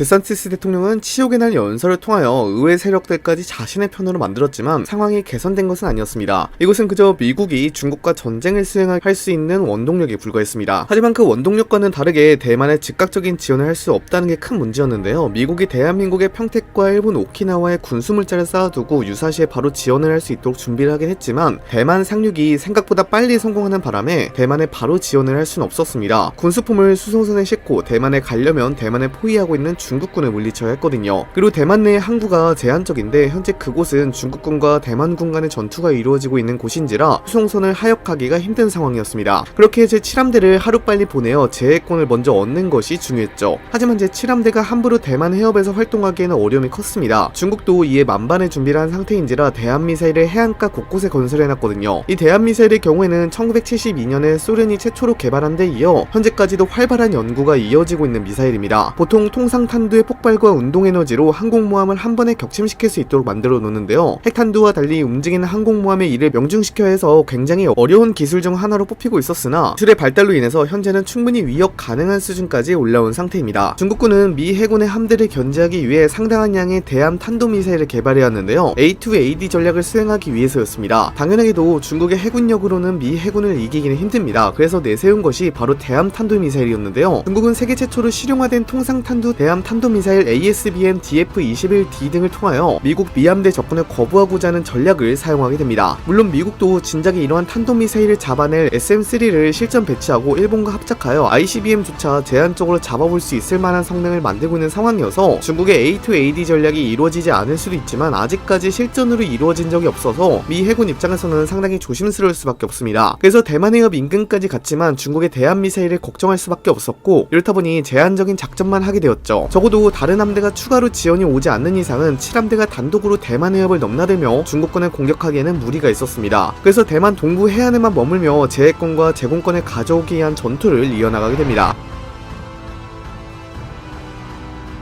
가오슝입니다. 대만 남부에 있는 도시인데요. 타이베이에 이은 대만 제2의 도시입니다. 한국으로 치면 부산과 비슷한 느낌의 도시인데요. 이곳에서도 역시 정치적인 논쟁이 계속 이어지고 있습니다. 가오슝은 전쟁 초기부터 지속적인 미사일 공격을 받던 곳이었습니다. 왜냐하면 이곳에 최대의 국제항이 있기 때문이었죠. 중국 입장에서는 무슨 수를 써서라도 빨리 가오슝을 점령해야 했습니다. 그래야지 대만으로 가는 지원을 차단할 수 있었기 때문이었죠. 그래서 지속적으로 공격을 하게 되는데요. 그런데 가오슝 내부 정치 상황이 다소 묘하게 흘러가게 됩니다. 라이칭더 총통이 오키나와로 도망을 가버리다 보니까 끝까지 싸워야 한다라고 주장하는 주전파들이 힘을 잃기 시작한 겁니다. 가오슝의 시장이었던 천치마이 시장도 끝까지 싸우겠다면서 철모와 방탄복을 입은 채 시내에 등장하기도 했지만 정치적인 상황은 천치마이 시장의 편이 아니었습니다. 이미 가오슝에서도 다수파가 되어버린 협상파들이 피해를 줄이려면 항복을 해야 한다면서 천치마이 시장을 압박하기 시작했고요. 또 친중 세력들도 덩달아 항복을 해야 한다고 요구하면서 결사항전을 하려던 군과 가오슝 행정부의 사기를 잃게끔 했습니다. 정치 세력들이 이렇게 항복을 하자고 요구하니까 가오슝을 지키던 일부 대만군도 이 전투를 이길 수 없다고 판단하고 피해를 줄이기 위해 항복을 하는 군부대들도 나오기 시작했죠. 이렇게 정치적인 압박과 대만군의 항복으로 인하여 가오슝은 결국 단독으로 중국군에게 항복을 하고 마는데요. 이 과정이 대만 전 지역으로 생중계를 통하여 송출되게 됩니다. 전 세계로도 송출이 되는데요. 대만의 국군이 다했다라는 자극적인 헤드라인이 이어지면서 대만군과 저항을 하려던 도시들의 사기들도 뚝 떨어지게 됩니다. 중국군은 이들을 무자비하게 학살하지 않았습니다. 지위에 맞는 대우를 해주게 되었죠. 사실상 가오슝을 무혈 점령해버린 것이었습니다. 중국은 오래전부터 대만에 대한 공작을 이어나갔습니다. 대만 내에는 친중 세력들이 무수히 많은데요. 전부 다 이들이 중국에 의해 포섭된 인물들이었습니다. 가령 대만 육군 현역 대령이 중국에 충성을 맹세한다는 항복 서약서를 쓰기도 했고요. 정치계나 재계, 사회 단체들까지도 중국에 의해 포섭된 인물들이 많았습니다. 이들은 지방의 작은 의회부터 시작하여 입법원까지 사회 요소에서 활동하고 있었죠. 이렇다 보니까 대만의 항전 의지가 떨어질 수밖에요. 물론 대만 정보국이 활동을 안 하는 것은 아니었습니다. 이런 간첩들을 전부 다 잡아 감옥에 넣곤 했는데요. 그 수가 너무 많아서 전부 다 잡기에는 무리였습니다. 가오슝의 항복은 대만을 충격에 빠뜨리겠습니다. 현재 사실상 가오슝이 함락되고 타이베이도 포위된 상태였으며 대만군이 활동할 수 있는 지역이 대만 동해안과 산맥, 타이베이밖에 없어서 사실상 대만이 전쟁에서 진 상황이었죠. 대만의 정치 파벌들도 하나로 통일되지 않은 상태였기에 계속 협상을 하자고 이야기를 하고 있는 상황이었고요. 협상파들은 중국과의 전쟁으로 인해서 피해가 너무 크다며 피해를 더 줄이려면 중국과 협상해 전쟁을 끝내야 한다고 말하고 있었는데요. 여기서 협상은 사실상 항복을 하고 중국의 지방정부가 되자라고 말하는 것과 다름이 없었습니다. 정치적인 압력이 계속해서 들어오고 있었죠. 미국도 이런 예상은 하지 못한 모양이었습니다. 대만이 너무 빠르게 상륙을 허용하면서 생긴 결과였는데요. 미국은 대만에게 지속적으로 전쟁을 이어달라고 요구하고 있지만 대만 내에서는 구심점을 잡을 사람이 없어 점차 무너지고 있는 모습이었죠. 그리고 중국군은 더 많은 병력들을 대만 내로 보내게 됩니다. 중국은 이미 전시체제로 가동한 지 오래였기 때문에 몇십만의 병력을 계속해서 전투에 활용할 수 있었죠. 정치계의 압력이 계속 이어지고 있는 모습이었습니다. 하지만 그때 대만에서 구심점을 잡을 사람이 등장하게 되는데요. 바로 타이베이 시장이었습니다. 타이베이 시장은 장제스의 증손자 장완한이었습니다. 장완한은 국민당 내에서 온건 소장파 정치인으로 분류되고 있습니다. 특히나 장제스 시절 권위주의 정권을 추억하는 중장년층 지지자들에게 높은 지지를 받고 있었는데요. 국민당의 전통 지지층의 향수를 끌어내고 있으며 국민당에 부정적이었던 이들에게도 호소력이 있는 인물이었습니다. 거기다가 홍콩 민주화운동을 지지하고 전쟁이 터져도 도망가지 않고 끝까지 타이베이를 지켰던 인물이었죠. 이 장완한이 타이베이 시민들에게 고한 것이었습니다. 끝까지 타이베이를 지키고 대만은 지키겠다고 선언을 해버린 겁니다. 도망을 했던 라이칭더 총통과는 매우 대비되는 모습이었죠. 타이베이에서 결사항전을 하겠다고 선언을 하죠. 타이베이 시의회에서 협상파들이 장완한 시장에게 물었습니다. 목표가 무엇이냐고요. 그러자 장완한 시장은 이렇게 말했습니다. 목표가 무엇이냐고 물으면 승리밖에 없다고요. 장완한 시장은 직접 총알과 폭격이 빗발치는 타이베이 외곽 지역에서 직접 바리게이트를 설치하는 모습을 보이기도 했는데요. 이 모습이 SNS를 통해 퍼지자 점차 대만 국민들의 저항 의식이 살아나기 시작했죠. 비록 대만군이 무너지긴 했지만 해산된 대만군이 대만의 중앙산맥에서 중국군에게 지속적으로 피해를 주기 시작했고 싸움을 희망하는 대만 국민들이 자진입대하기 시작했습니다. 특히나 중장년층들도 자진입대를 하기 시작했는데요. 주름이 진 손에 총을 들고 청년들보다는 힘이 없지만 노련미와 이때까지 살아온 지혜를 바탕으로 획기적인 전략을 구상해 중국군에게 피해를 주기 시작했습니다. 심지어 화롄 인근 도시에서는 중국군의 공격까지 격퇴하는 데 성공하면서 동부 지역에서는 승기를 굳히는 데 성공했죠. 이곳을 통하여 물자 지원을 받을 수 있게 된 겁니다.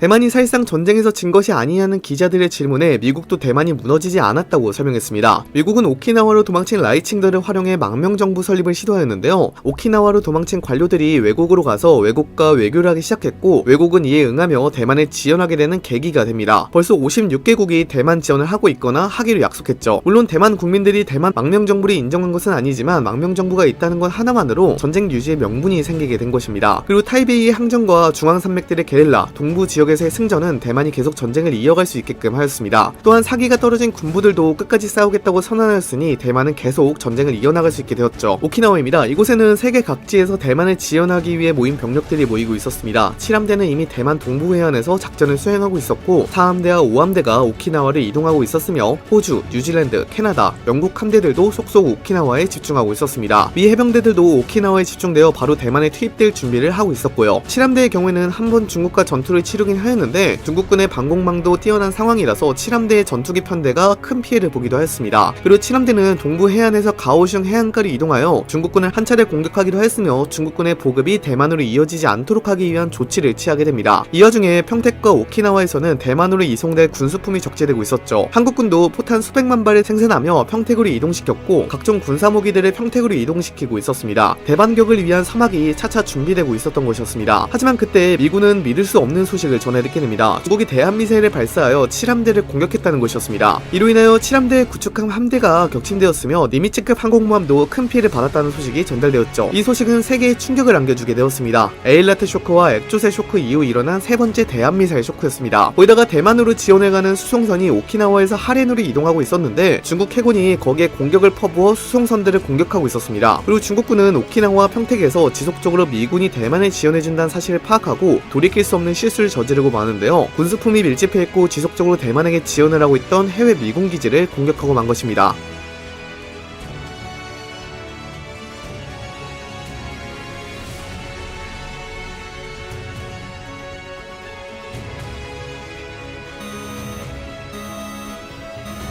네, 방금 들어온 소식 전해드리겠습니다. 8시 55분에 공습 경보가 들어왔다는 소식이 조금 전에 들어왔습니다. 8시 55분을 기해서 공습 경보가 내려졌다는 속보가 들어왔습니다. 예, 가까운 지하 대피선로 대피하고 방송을 청취하라는 공습 경보가 지금 조금 전에 들어왔습니다. 합참에서 발표한 내용인데요. 탄도 미사일을 발사했다. 이런 속보가.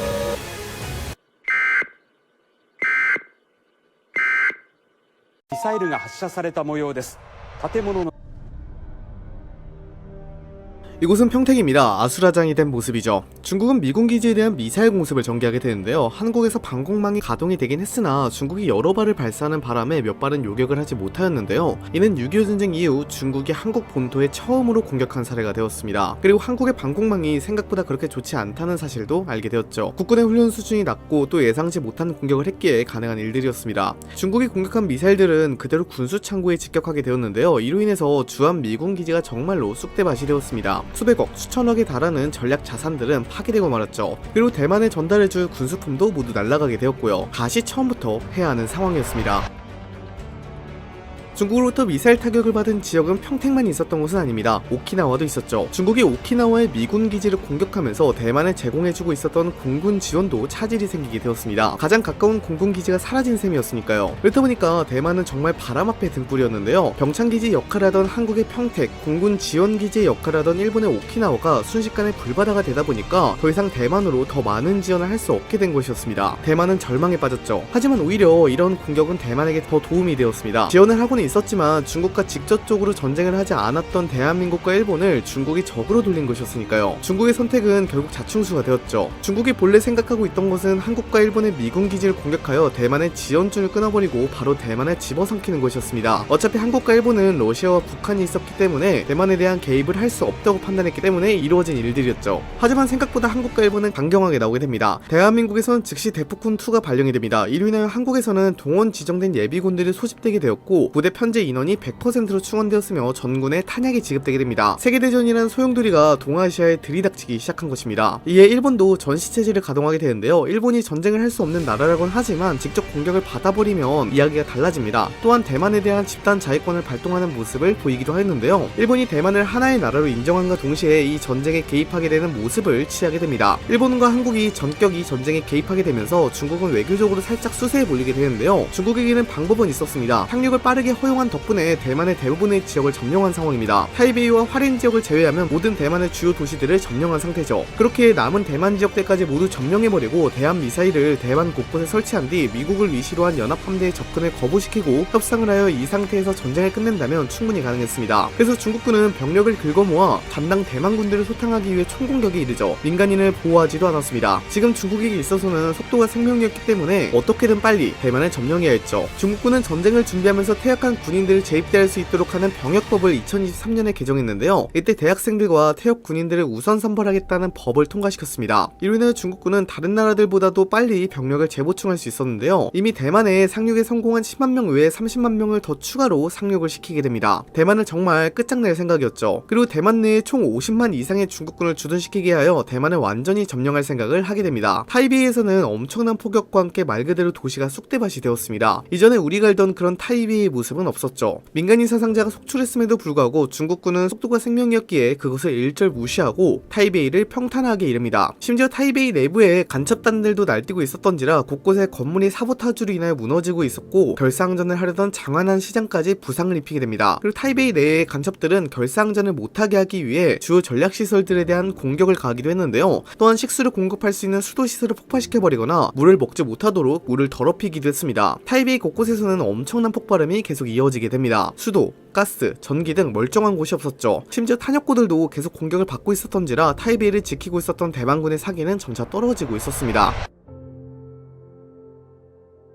타이베이가 계속 공격을 받고 있었는데요. 포위가 되고 전투 준비도 제대로 되지 못한 타이베이는 전쟁 시작 20여일 만에 함락이 되고 맙니다. 너무 빠른 함락이었죠. 대만군의 사기가 부족하고 대만 내 친중 세력들이 계속 중국군에게 정보를 넘기고 있었기에 가능한 일들이었습니다. 무엇보다도 라이칭더 총통의 도망은 대만인들의 결사항전 의지를 꺾게 했고 어떤 지역에서는 중국군을 환영하는 대만인들도 있을 정도였습니다. 심지어 대만인들이 스스로 자경단을 꾸려 중국군에게 협조하는 모습을 보이기도 했죠. 조국의 총부리를 겨눈 것이었습니다. 타이베이 전투는 처참했습니다. 민간인 사상자만 1만이 넘어가고 있는 상황이었고 대만군들의 피해도 비슷했습니다. 그리고 예전에 타이베이의 모습은 찾아볼 수 없었죠. 타이베이 시장인 장화나는 끝까지 시청에서 항전하였으나 결국에는 중국군에 의해 체포가 된 모습이었습니다. 중국군은 체포된 장화난을 그대로 프로파간다에 활용했는데요. 대만이 드디어 중국에 의해 해방되었다는 식으로 프로파간다에 활용을 해버린 것입니다. 장화난이 장제스의 증손자이기 때문에 그 상징성도 어마어마했죠. 이렇다 보니까 몇 안되는 대만군들이 항전을 이어가다가 항복하는 사태가 발생하기도 했고 어떤 사단은 사단장이 스스로 항복함에 따라서 사단 하나가 그대로 중국군에게 넘어가는 경우도 발생했습니다. 세계의 시선도 양안전쟁이 끝났구나 라고 인식하고 있었습니다. 수도랑 제2의 도시가 함락이 되었으니까요. 하지만 대만군은 2만이 살짝 넘는 병력을 가지고 계속 방어를 하고 있었는데요. 육군 화동방위 사령부를 중심으로 화롄 지역에서 그야말로 우주 방어를 펼치고 있었습니다. 여기에 예비군과 패퇴한 대만군이 화롄에 모여들기 시작하였고 자경단들까지 모이며 약 5만의 병력이 화롄을 지키고 있었는데요. 여기서 중국군의 공격을 계속 막아내게 됩니다. 대만에는 중앙산맥이라는 산맥이 있습니다. 타이안 섬에서 가장 큰 산맥이자 중앙부를 가로지르는 산맥이죠. 3952m짜리 산이나 3886m짜리 산들이 질비했기 때문에 높이가 엄청난 산맥입니다. 심지어 일부 지역은 열대성 기후까지 보이는 곳이기에 방어에 적합한 지역이었습니다. 이곳에서 우주방어를 펼치고 방어시설을 건설하며 중국군을 하나하나 막아내고 있었던 것이었습니다. 중국군이 아무리 밀어붙여도 더 이상 밀리지 않다 보니까 중국군은 다소 당황을 하게 되는데요. 일단 미사일 세례를 퍼부어 화롄 지역에 있는 공항이나 항구를 사용할 수 없겠지만 그럼에도 불구하고 중국군의 공격은 계속 밀리고 있는 상황이었습니다.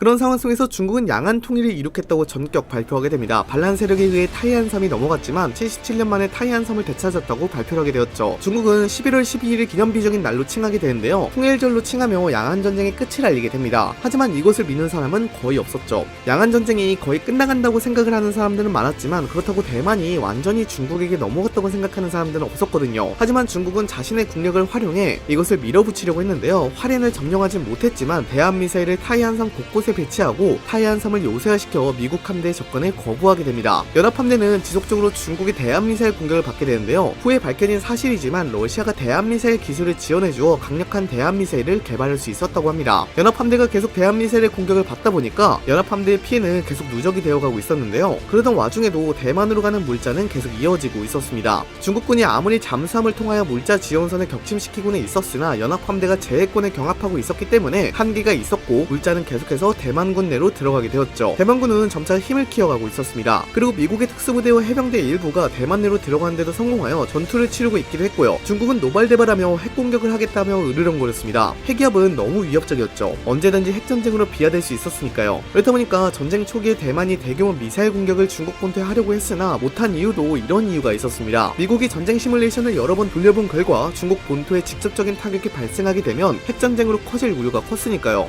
오로지 전쟁은 타이안섬에서만 해야 했던 것이었습니다.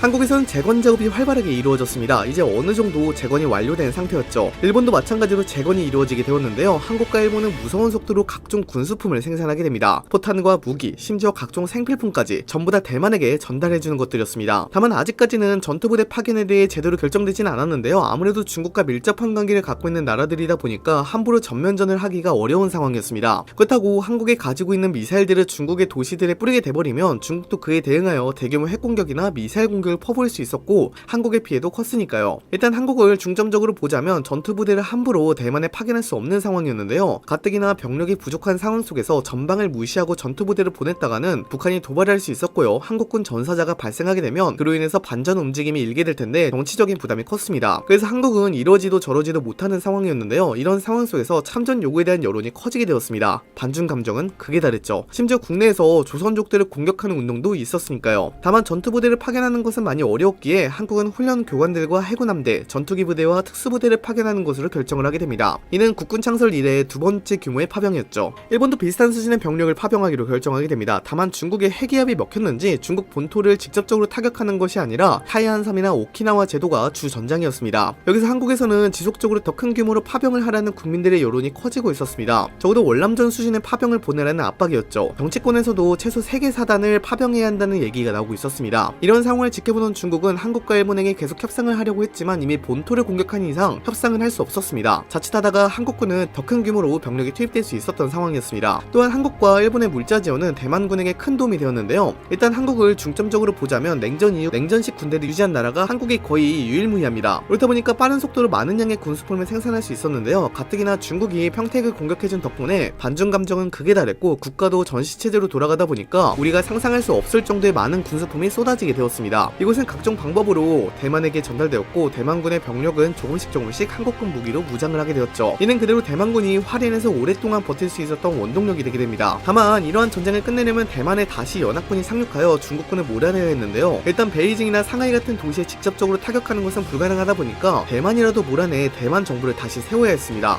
그래야지 중국의 대의명분도 없애고 전쟁을 종결시킬 수 있었죠. 근데 문제는 중국 남해안과 타이안섬에 배치된 중국의 대한미사일이 큰 문제였습니다. 일단 이것부터 해결해야 했죠. 그래야지 대규모 연합군이 상륙을 하여 대만군을 지원할 수 있었으니까요. 또한 제해권과 제공권을 다시 연합군이 가질 수 있었고요. 그래서 한국군은 미국과 협의하여 항모미사일을 꺼내게 됩니다.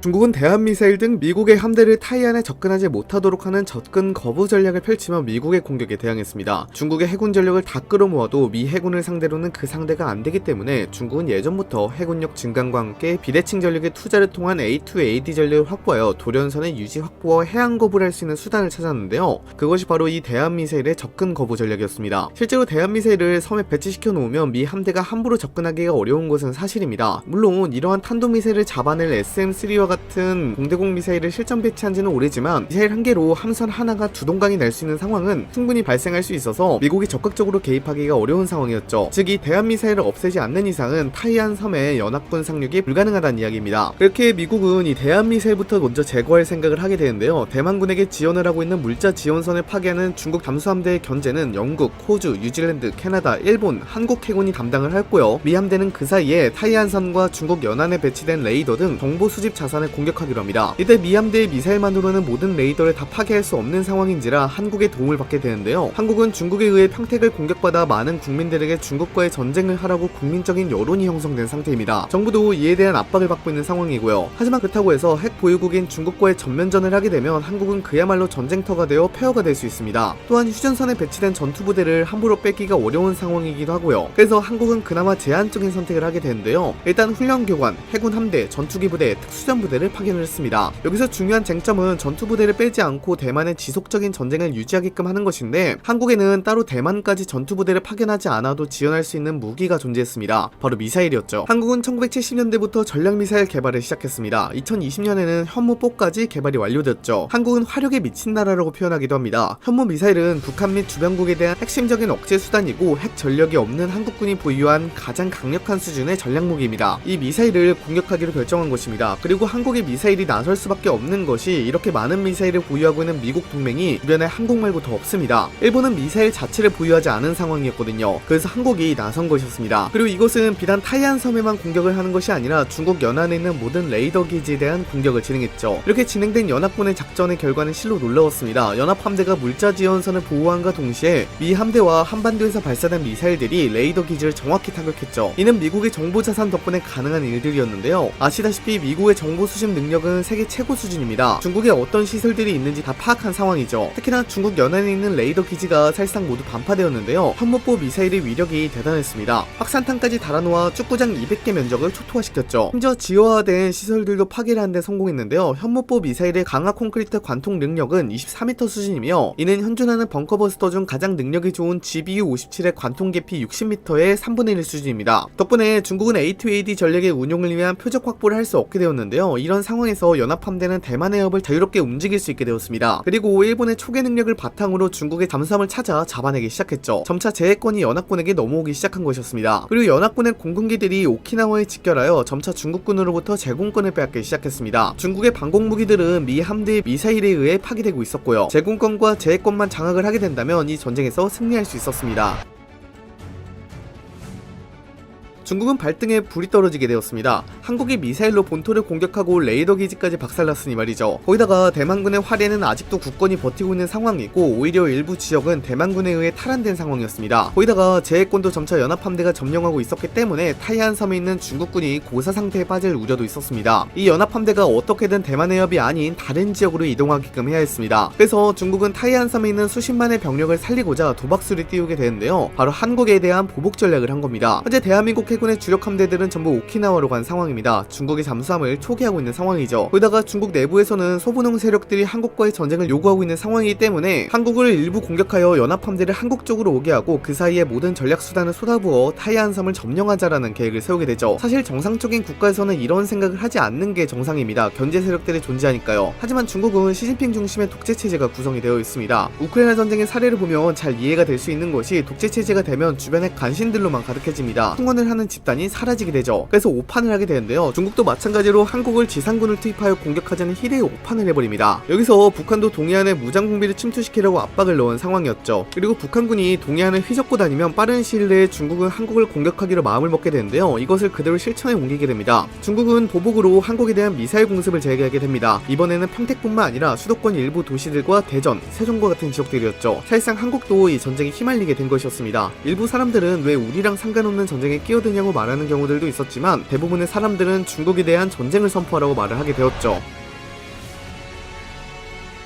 한편 한국까지 중국에 의해 미사일 공습을 당하고 있으니 미국은 더 이상 피해를 두고만 볼 수 없어서 주한미군과 주일미군의 병력을 빼내어 대만에 투입하기로 결정하게 됩니다. 그리고 미 본토에서 온 육군 병력들을 동원하여 총 7만 명의 병력들을 대만에 상륙시키기로 결정하게 되죠. 이런 상황에서 중국도 이것을 막기 위해 한국도 공격을 하자라는 제안이 나왔는데요. 북한이 먼저 동해안에 대한 침투를 하면 그 이후에 중국군도 태안에 상륙한다라는 작전을 짜게 됩니다. 근데 이게 작전 실행 전에 엎어지게 됩니다. 북한은 정말로 눈치를 잘 봅니다. 이 상황에서 한국을 공격하면 무슨 무슨 일이 벌어지는지 잘 알죠. 북한이 한국을 공격하게 되면 전쟁이 3차 세계대전급으로 커지게 되고 한국이 가지고 있는 화력 자산이 베이징과 평양으로 향할 수 있다는 생각을 하게 됩니다. 현재 북한의 목표는 적화 통일이 아닙니다. 김정은 정권의 체제 유지죠. 지금 국민들의 분노가 임계점을 넘은 상황에서 북한이 동해안을 공격하게 된다면 그 결과가 어떻게 될지는 불보듯 뻔했습니다. 그래서 중국군의 한국 공격은 작전 진행 막바지에 북한이 이에 대해 동의하지 않고 거부하면서 작전이 실제로 이루어지진 않았습니다. 중국군도 혼자서 한국을 공격하기에는 무리가 있었기 때문에 작전이 실제로 이루어지진 않았죠. 다만 미사일 보복이 이어지고 있었던 상황이었습니다. 미국은 한국이 미사일 공습을 받고 있는 것을 보며 빨리 전쟁을 끝내야겠다고 판단하고 5일 뒤에 대만에 대한 상륙을 전격 감행해 전쟁을 끝낼 생각을 하게 됩니다. 지속적으로 미사일 공습을 받고 있던 한국은 미국의 승인을 받아 A2AD 전력을 직접 제거하기로 마음을 먹습니다. 미사일 전력을 통해서 말이죠. 현무 미사일이 이 전쟁에서 엄청난 활약을 보여준 것입니다. 화롄에서는 지속적으로 중국군의 소규모 공세가 있었으나 번번이 막히고 있었던 상황이었습니다. 대만조차 제대로 다 점령하지 못하고 있었던 상황이었죠. 이런 상황에서 제해권과 제공권까지 연합군에게 넘어가다 보니까 타이안선 내부에 있었던 중국군들은 보급 문제에 시달리게 되었습니다. 그래서 타이안선 곳곳에서는 약탈이 빈번히 발생하게 되었죠.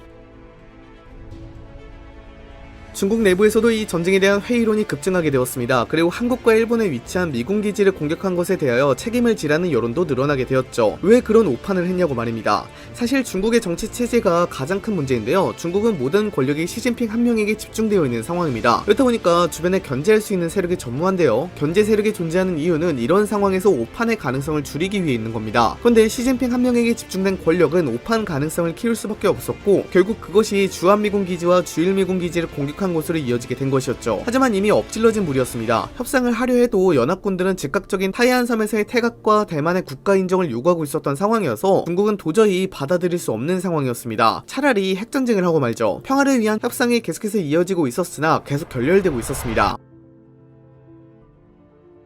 미국은 화롄의 대규모 상륙을 시도하게 됩니다. 대망군을 지원하기 위해서 말이죠. 전쟁이 발발한 지 1개월 만에 진행된 것이었습니다. 미군이 상륙한 이후 연합군은 중국군을 타이안섬에서 몰아내기 위해 반격 작전을 전개하게 되는데요. 이는 매우 빠른 속도로 진행이 되었습니다. 아무리 중국군이라 한들 실전 경험이 풍부한 미군을 상대로는 이길 수가 없었습니다. 이들은 대부분 주한미군과 주일미군이 주축이는 상황이었는데요. 여기서 중국군은 파렴치한 짓을 벌이게 됩니다. 바로 민간인을 방패로 삼고 미군을 공격하는 전략이었죠. 대피소에 숨은 민간인들 사이에 중국군이 숨어서 미군을 공격하는 일이 벌어지고 있었으니까요. 미군은 어떻게든 민간인을 지키려고 했지만 이 과정에서 민간인이 희생되는 일이 매우 많이 발생하게 됩니다. 이 소식은 외신 보도를 통해 전달되면서 일부에서는 미군이 민간인을 학살하고 있다는 소식까지 전달되게 됩니다. 와전된 것이었죠. 이런 전쟁의 끔찍한 참상이 대만 곳곳에서 일어나고 있었습니다. 하지만 그럼에도 불구하고 연합군은 빠르게 진격할 수 있었는데요. 보급이 사실상 끊긴 상태라서 중국군의 무장 상태가 많이 빈약했고 많이 굶은 상황인지라 예전처럼 넓은 작전을 전개할 수 없었던 상황이었습니다. 그리고 한국에서는 계속해서 미사일이 날라오면서 중국군을 타격하고 있었고요. 중국은 정말로 큰일이 나게 됩니다. 이러다가 대만을 포기해야 하는 상황까지 오게 될 것 같으니까요. 핵 위협을 계속해서 하게 되는데요. 미국에서는 별것 아니라는 것처럼 대하면서 중국이 핵 위협을 무시하게 됩니다.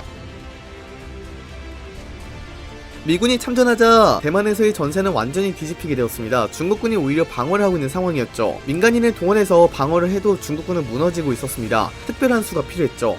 이러다가 전쟁에 지고 대만 침공이 실패를 하게 되면 공산당 권력 자체가 무너질 수 있다는 생각을 가지게 됩니다. 거기다가 주변국들의 반응도 점차 중국을 압박하고 있는 모양새인지라 중국은 이 상황을 타개할 방안을 찾아야 했습니다. 그래서 중국은 해서는 안 될 조치를 취하게 되는데요. 핵 위협을 받지 않으면 진짜로 핵무기로 공격을 하여 협상을 하도록 유도하자라는 생각이 나오게 된 겁니다. 그래서 타이안섬의 중국군을 방어한다는 이유로 타이안 동부 먼 바다에 핵폭탄을 투하해버린 것입니다. 이는 2차 세계대전의 종전을 이끈 히로시마 나가사키 핵폭탄 투하 이후 81년 만에 이루어진 핵공격이었죠. 전세계는 충격에 빠지게 되었습니다.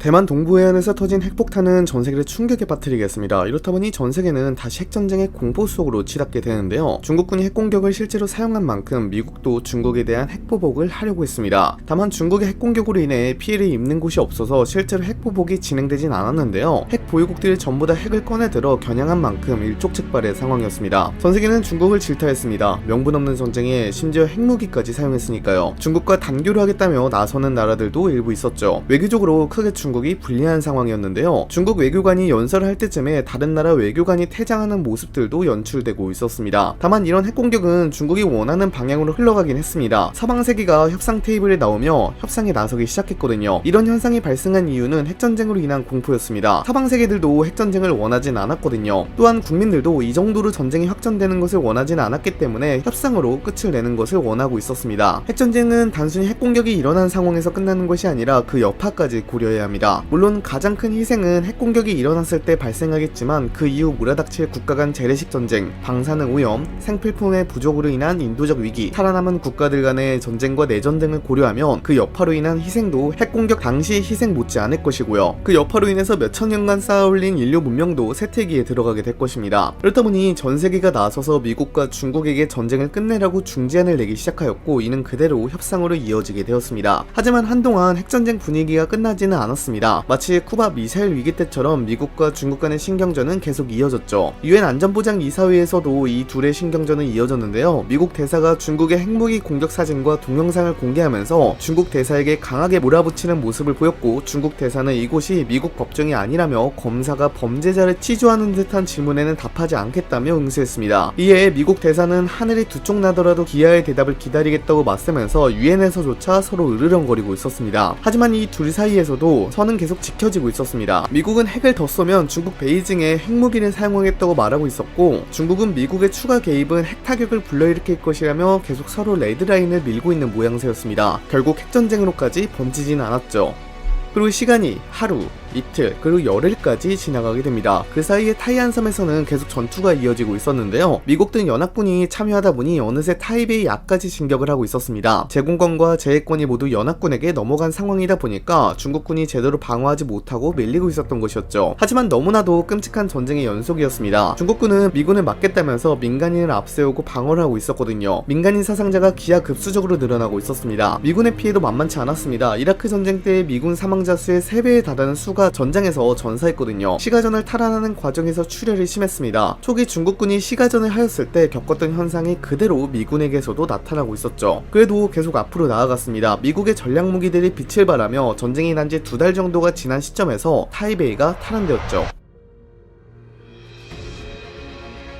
양안전쟁의 폐색이 짙어지자 중국과 미국은 협상을 마무리하게 되었습니다. 그 누구도 얻은 것이 없었던 전쟁이었죠. 전쟁이 너무나도 허무하게 끝났습니다. 대만에서 방어를 하고 있던 중국군은 협상 결과에 따라 중국으로 즉시 귀환하였습니다. 그리고 미국을 위시로 한 연합국들인 한국, 일본, 호주, 뉴질랜드, 캐나다, 영국, 필리핀, 연합국 8개국은 치안 유지와 중국의 추가 침공 방어라는 명분으로 타이안섬에 주둔군을 설치하게 되었죠. 이 전쟁으로 인해 너무 많은 사람들이 귀한 목숨을 잃었습니다. 50만 명이 넘는 사람들이 목숨을 잃었거든요. 이는 베트남 전쟁 이후 가장 많은 사망자를 낸 전쟁으로 기록되게 되었습니다. 특히나 국군도 큰 피해를 입었는데요. 타이안 섬에서 민간인을 지키려다 전사한 홍석인 소위를 마지막으로 총 392명의 국군이 전사하게 되었습니다. 이들의 유해는 현충원으로 모셔지게 되었죠. 독재국가에서는 때론 이해가 안 되는 전쟁을 일으키는 경우가 종종 있습니다. 가장 대표적으로 우크라이나 전쟁이 그 예시죠. 이럴 때는 국가가 아닌 그 국가의 독재자의 입장에서 이해하면 이해가 쉬운데요. 이것도 마찬가지였습니다. 중국은 대만과 현상 유지를 하여도 그리 큰 피해를 받지 않습니다. 하지만 시진핑 입장에서 보면 자신의 권력을 더 지키고 더 늘리기 위해서 대만을 침공할 수밖에 없는 상황이었죠. 그렇다 보니 무리한 전쟁을 이어나가게 되었고 이는 그대로 패전의 큰 요인으로 작용하게 됩니다. 국제사회는 이런 독재 국가들의 전쟁 행위에 크게 개탄하며 이것을 막아야 한다고 주장하게 됩니다. 독재자들이 일으킨 명분없는 전쟁이 한둘이 아니었으니까요. 그렇다 보니 유엔을 필두로 전쟁을 막을 수 있는 장치를 연구하기 시작하죠. 세계 경제의 피해는 매우 막심했습니다. 특히나 세계적으로 3대 시장이라고 불리는 동북아시아 지역에서 전쟁이 발생했기 때문에 그 피해는 매우 막심했습니다. 그리고 이 지역은 반도체 공급망에 있어 매우 필수적인 지역인데 이 지역이 모두 큰 피해를 받다 보니까 반도체 시장이 무너지기 일보 직전이었습니다. 이 전쟁으로 인하여 세계 무역은 2조 6천억 달러, 한화로 3천조가 넘는 피해가 발생하였습니다. 특히나 경제적으로 어려운 나라들은 이 전쟁으로 인해 공급망 위기를 겪게 되었고 이는 그대로 물가 상승으로 이어지면서 국가가 불안해지며 새로운 전쟁이 발생하고 있었죠. 그 피해가 지구촌을 전부 다 뒤덮게 된 것입니다. 중국도 크나큰 경제 피해를 보게 되었는데요. 전 세계가 동시다발적으로 중국을 제재하다 보니까 중국의 제조업이 크게 무너지게 되었고 반도체의 경우에는 다시 재기를 못할 정도로 무너지게 되었습니다. 이후 미국 등 서방 세계는 IMF와 세계은행을 앞세우며 중국을 자신의 입맛대로 개조하게 되었는데요. 다시는 전쟁을 못 일으킬 정도로 중국 경제를 무너뜨리게 되었습니다. 거기다가 중국의 군사적 행동을 막을 수 있는 특별 감시기구까지 출범하면서 국제적인 조치도 이루어지게 되었죠.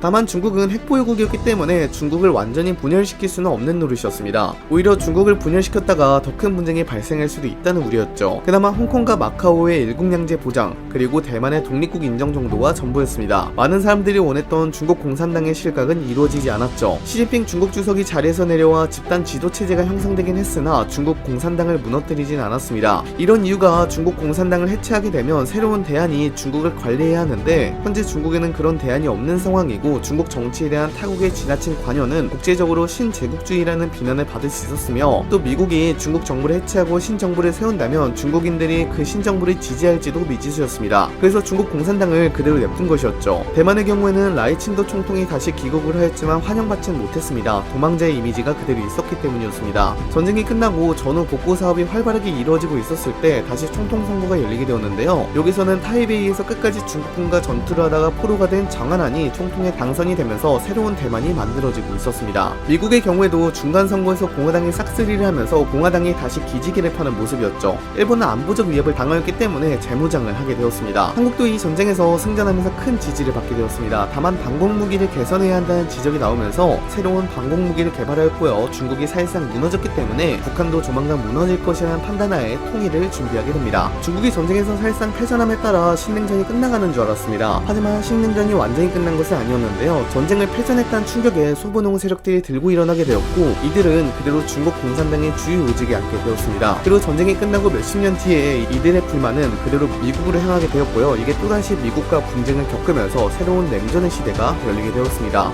물론 이 전쟁이 허무한 전쟁이라고 표현하곤 합니다. 하지만 나라를 지키려고 했던 수많은 이들의 피와 땀은 절대로 허무한 것이 아니며 정의를 위한 대의였습니다. 그들의 희생이 있었기에 후손들은 평화로운 새 시대에 살 수 있게 되었죠. 허무한 전쟁이 아닌 야욕으로부터 지킨 대의였습니다.